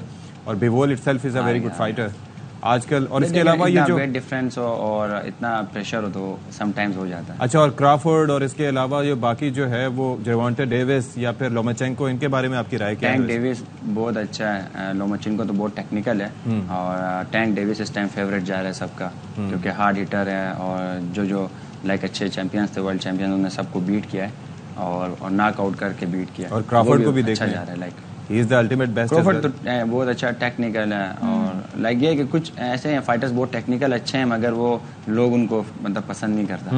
मगर कुछ ऐसे हैं जैसे टैंक डेविस है, वो लोगों का फेवरेट है, क्यों उसके अंदर क्वालिटीज़ हैं, वो ऐसी चीज़ें कर रहे हैं जो बाकी फाइटर्स नहीं कर रहे। इसी तरह कैनिलो था, वो कर रहा था जो तो लोगों का फेवरेट हो रहा था। कुछ ऐसे फाइटर्स होते हैं जो डिफरेंट करते हैं तो वो फिर लोग पसंद करते हैं। अच्छा, मुझे हैरत पता है किस चीज़ पे होती थी, वन लास्ट थिंग, कि ये फ्लॉयड को देख लें, उसका हमेशा से स्टाइल यही रहा है कि hit and don't get hit, लेकिन उसके बावजूद वो लोग बोरिंग स्टाइल होने के बावजूद लोग ये देखने के लिए उसको जाते थे, यही सोच के जाते थे कि हार जाए, and he is the billionaire. हार जाए, देखिए वो रिकॉर्ड ऐसा है, लाइक 50-0 है वो, 50 और 50-0 रिकॉर्ड है उसका। और डेफिनेटली एक बॉक्सर है स्पोर्ट्स के अंदर, लाइक वर्ल्ड के अंदर एथलीट्स में वो है कि जिसने 1 बिलियन क्रॉस किया है, लाइक जैसे टाइगर वुड हो गया, कुछ एथलीट्स हैं 2-3 हैं, वो आता है वो तो लाइक। चलिए, thank you so much Usman, और ज़ाहिर है हम आपके लिए कहेंगे दुआ गो हैं कि आगे भी इसी तरीके से आप जीते रहें, टाइटल अपने नाम करते रहें और जो मुश्किलात हैं आपकी वो भी कम हो जाएं। सो हमारे प्लेटफॉर्म के थ्रू जी अगर अरबाब इख्तियार सुन लें तो क्या बात है। आगे बढ़ते हैं। गर्मी शदीद है, लेकिन ज़ाहिर है इस गर्मी की वजह से दुनिया में काम थोड़ी रुक जाएंगे, शादियाँ थोड़ी रुक जाएंगी। और शादी में मसला इस वक्त ये है कि ब्राइडल मेकअप जो है वो अब दुल्हनों के लिए बड़ा मसला बन गया है, इसलिए कि इतनी गर्मी में उस मेकअप को इंटैक्ट कैसे रखा जाए। लंबी लंबी तकरीब होती हैं, फोटो सेशन आजकल अर्ली हो जाते हैं, लेकिन इसके बावजूद दुल्हन का वो दिन होता है जिस दिन उसने सबसे बेस्ट लगना होता है। सो अब क्या किया जाए, कैसे इस गर्मी में दुल्हन ड्राउनी ना लगे, अब ऐसा ना हो कि खुदा न खास्ता मेकअप जो है वो पिघल जाए और मसाइल हो। तो वाजिद हमारे साथ मौजूद हैं। Wajid Khan, thank you so much. Wajid, काफी दिन बाद आपका हमारे पास आना हुआ, लेकिन it's always a pleasure to have you on the show. तो भाई ये अब तो साइंस ने बड़ी तरक्की कर ली, अब तो चीज़ें इंटैक्ट रह जाती हैं। इवन ये कि कुर्बानी के दिनों में भी हमने इसका तस्करा किया था कि भाई वो मेकअप वगैरह कैसे बचाया जाए, क्या किया जा सकता है। इस शादियाँ खासतौर पर हो रही हैं, दुल्हनों को अपने बेस्ट नज़र आना है तो अच्छा अभी इंस्टाग्राम और यूट्यूब की वजह से बड़ी बर्बादी वैसे मच गई है। अच्छा, मैं समझ रही थी आप कहने वाले कि आसानी हो गई। नहीं, बहुत बर्बादी मच गई है, क्योंकि इतना अच्छा लोगों को पता नहीं है कि ट्रांसफॉर्मेशन और मेकअप में डिफरेंस क्या है। आप समझ रहे हैं, मुझे लगता है आप ये जो मेकअप है दिस इज ब्राइडल मेकअप, आप समझ रहे हैं। दुल्हन का मतलब ये नहीं कि आपने आई लैशेस भी लगाना है, कंसीलर भी लगाना है, कलर करेक्टर भी लगाना है, फाउंडेशन भी लगाना है, कॉम्पैक्ट भी लगाना है, लूज पाउडर भी लगाना, after so many thing picture पे फिल्टर मार देना है। व्हाट्स द पॉइंट जब इतनी ही सारी चीजें लगानी है। ठीक है, सो आपको पता होना चाहिए कि आपके ऊपर कितना मेकअप अच्छा लगता है।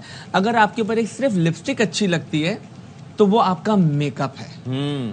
अगर आपके ऊपर सिर्फ एक काजल अच्छा लगता है वो आपका मेकअप है। ऐसा नहीं कि आपने मोटी नाक को बहुत पतला कर दिया, छोटी आंखों को आपने इतना बड़ा बना दिया, राउंड फेस को आपने बिल्कुल चिजल कर दिया, सो आपने वो तो बिल्कुल गेटअप कर दिया ना, तो वो आपने मेकअप नहीं किया। सो जो मेकअप होता है जितना आप कम लगाएंगे उतना आपका ज्यादा देर रुकेगा। लेकिन एक खास तौर पे जो जाहिर है हर कोई तो जबरदस्त उसका मेकअप आर्टिस्ट नहीं होता होगा, हर कोई ऐसे अच्छा गाइड नहीं कर होता। लोग लोकल पार्लर्स में भी अक्सर जाते हैं तो उनको ये बताया जाता है देखें जी मेकअप इंटैक्ट रहना तो आपने बेस बहुत ज्यादा लगानी है, फिर उस पर तहें लगानी है पाउडर की, मतलब उसको लाइक सीमेंट तौर पे पूरा बेस बना। देखिए ये बिल्कुल गलत है। व्हेन आई स्टार्टेड 2000 की मैं बात कर रहा हूँ, हमने स्टार्ट किया था इंडस टीवी से, एंड जो हमारी ट्रेनिंग हुई थी सो आपका फाउंडेशन का सिलेक्शन सही होना चाहिए। अच्छा, आप जितना ज्यादा लगाएंगे उतनी आपको ज्यादा लगानी पड़ेगी। आपको कान पे भी लगाना पड़ेगा, आपको गले पे भी लगाना पड़ेगा, यहाँ भी लगाना पड़ेगा, अंडर आई भी लगाना पड़ेगा। जब आप ज्यादा लगाएंगे तो ऑफ कोर्स आपकी लाइंस आएंगी, फाइन लाइंस और प्रोमिनेंट होगी। तो मेक श्योर करें जो आपका फाउंडेशन का नंबर होता है वो सही सिलेक्ट हुआ हो। जब आपका नंबर ऑफ फाउंडेशन सिलेक्ट होगा अच्छा तो आपकी बेस कम लगेगी। जब बेस कम लगेगी तो वो फटेगी भी नहीं। आप समझ रहे हैं, जितनी ज्यादा बेस होगी, जितना ज्यादा बेस लगाएंगे, जितनी ज्यादा आप लेयरिंग करेंगे तो वो फटेगा।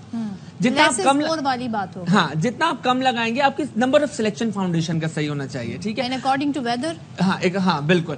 अब आगे अब तो बहुत सारी फाउंडेशन आ गई है, ऑयल फ्री बेस आ गई है, वाटर बेस आ गई है, स्टिक्स आ गई है, लेकिन मुझे लगता है जो स्टिक की कवरेज है वो सबसे बेस्ट होती है अभी भी। ठीक है, हाँ, टीवी पेंट स्टिक की। अच्छा, अगर अब तो उसमें भी बहुत सारी लोकल बनना शुरू हो गई, ये बनना शुरू हो गई, वो बनना शुरू हो गई है। जो ओरिजिनल है उसका है ही डिफरेंस, आपको फील हो जाएगा, आपको टेक्सचर से पता चलेगा। एक और चीज भी है कि अफोर्डेबिलिटी भी अब मसला हो गई है ना। हमने इस दफा भी बजट में देखा है कि कितने सारे टैक्सेस वगैरह भी लगा दिए। हमेशा से मसला। अच्छा, अब क्या होता है कि देखिए मैं आपको एक बात बताता था, मैं जब टीवी पे आता हूँ ये मेरा एक मसला है, या मेरा आई डोंट नो, कि मैं कभी भी कोई बहुत महंगी चीज़ नहीं बताता, ठीक है, क्योंकि लोगों की सैलरीज हैं, किसी की 20,000 है, 25,000 रुपए, और मैं कभी भी लाखों की बातें नहीं करता होता हूँ, क्योंकि आप नहीं अफोर्ड करते तो फिर आपके मसले मसाइल शुरू होते हैं। तो अब हमारे जो लोकल प्रोडक्ट इतने अच्छे बनना शुरू हो गए कि आप देखेंगे तो आपको आराम से मिल जाता है। हाँ, लोकल प्रोडक्ट आपके बहुत अच्छे आ गए। हाँ, अगेन वही वाली बात, आपको लगाने का तरीका आना चाहिए, ठीक है। हम क्या करते हैं कि मुझे लगता है कि आपको मैं आपकी तरह की तरीके से तैयार करूंगा, आपको मैं माहिरा नहीं बनाने की कोशिश करूंगा, आपको मैं रीमा बनाने की कोशिश नहीं करूंगा। तो हमारे लोगों का क्या है कि हम, अच्छा वो ऐसी लग रही तो मुझे ऐसा कर दें, नहीं, आप ही लगे तो फीचर्स के हिसाब से। यस, फीचर को एनहांस करें आप, ठीक है। आप शक्ल बदले नहीं, आपकी फीचर एनहांस होने चाहिए, आपकी बेस अच्छी लगी हुई हो। तो आप देखिए क्या होता है, दुल्हन कैसे लगती है, आपका जोड़ा, आपकी ज्वेलरी, दुल्हन दुल्हनी लगेगी। और एक रियलाइजेशन ये है कि आपने तस्वीर इंस्टाग्राम के लिए लेनी है या किसी और सोशल मीडिया प्लेटफॉर्म के लिए, ओरिजिनली भी आपने तस्वीरें लेनी, उसमें फर्क होगा दोनों में। बिल्कुल ऐसे। तो नहीं, देखिए अब तो फिल्टर के बगैर जिंदगी मुझे लगता है कि, लेकिन एक जो पॉइंट हम मिस कर रहे हैं ना, वो जो तकरीब है जिसमें 8 घंटे तो खैर बहुत है, 4 से 6 घंटे आपने उस तकरीब में, वो गर्मी की वजह से मेकअप मेल्ट हो रहा है। नहीं, अगेन अभी मैंने आपको वही बताया ना कि आप जब कम फाउंडेशन लगाएंगे, देखिए मैं अपने जब व्हेन आई डू ब्राइड, तो मेरा जो ब्राइड का है वो 12 घंटे रहता है मेकअप। अच्छा, तो स्प्रे काफी टाइम ना, देखिए हाँ, फिक्सिंग स्प्रे, देखिए मैं आई डोंट यूज प्राइमर, ठीक है, मैं बहुत कम चीजें लगाता हूँ, क्योंकि मुझे लगता है कि गर्मी इतनी है, वो वैसे ही मेल्ट होना शुरू हो जाता है, निकलना। तो आप जितनी बहुत प्राइमर तो फिर आप इसलिए लगाते हैं कि आपके पोर्स बंद हो जाएं और आपकी स्किन में मेकअप ना जाए, वो अच्छा है, लगाना चाहिए, लेकिन I don't use primer. But मैं बगैर उसके ही आप करें, हाँ, फिक्सिंग स्प्रे आ गया, अगर फिक्सिंग स्प्रे नहीं है तो आप रोज वाटर का स्प्रे करें। ये बहुत छोटी छोटी सी चीजें होती हैं, लेकिन जितना आप कम लगाएंगे उतना आपके लिए अच्छा है। चलें, thank you so much Wajid. खत्म वक्त मुख्तसर था, ये क्या करें, ये अभी हमारे पास खबर आई है बड़ी, एक वो हमें देना जरूरी है, बट इंशाल्लाह आपको दोबारा इनवाइट करेंगे। Thank you so much for your time Wajid, it's always a pleasure. मुख्तसर वक्त में बड़ा जबरदस्त तरीके से बयान करते हैं। अच्छा जी, खबर हमारे पास क्या है, हब रिवर रोड से कुछ खबर है? हब रिवर रोड मवाज कोर्ट पर डाकुओं की शहरी से लूटमार की कोशिश नाकाम हो गई, अफजल खान बता रहे हैं। जी बताइए। ये 2 मोटरसाइकिलों पर सवार 4 डाकू थे, जिन्होंने एक शहरी से लूटमार करने की कोशिश की। ये डाकू जो हैं वो शहरी जब एटीएम से बाहर निकल रहा था उस वक्त से इसका ताकुब कर रहे थे, और एक मुकाम पर जाकर उन्होंने इसे लूटने की कोशिश की, लेकिन शहरी एटीएम से रकम नहीं निकलवा सका था, इसलिए जब डाकुओं ने शहरी की जो है तलाशी ली, उसके बावजूद भी उनको कुछ नहीं मिला। वारदात के दौरान। ठीक है, चलें जी, बहुत शुक्रिया आपका अफजल। चलें जी, वक्त आ गया आपसे इजाजत लेने का। शाद रहिए, आबाद रहिए।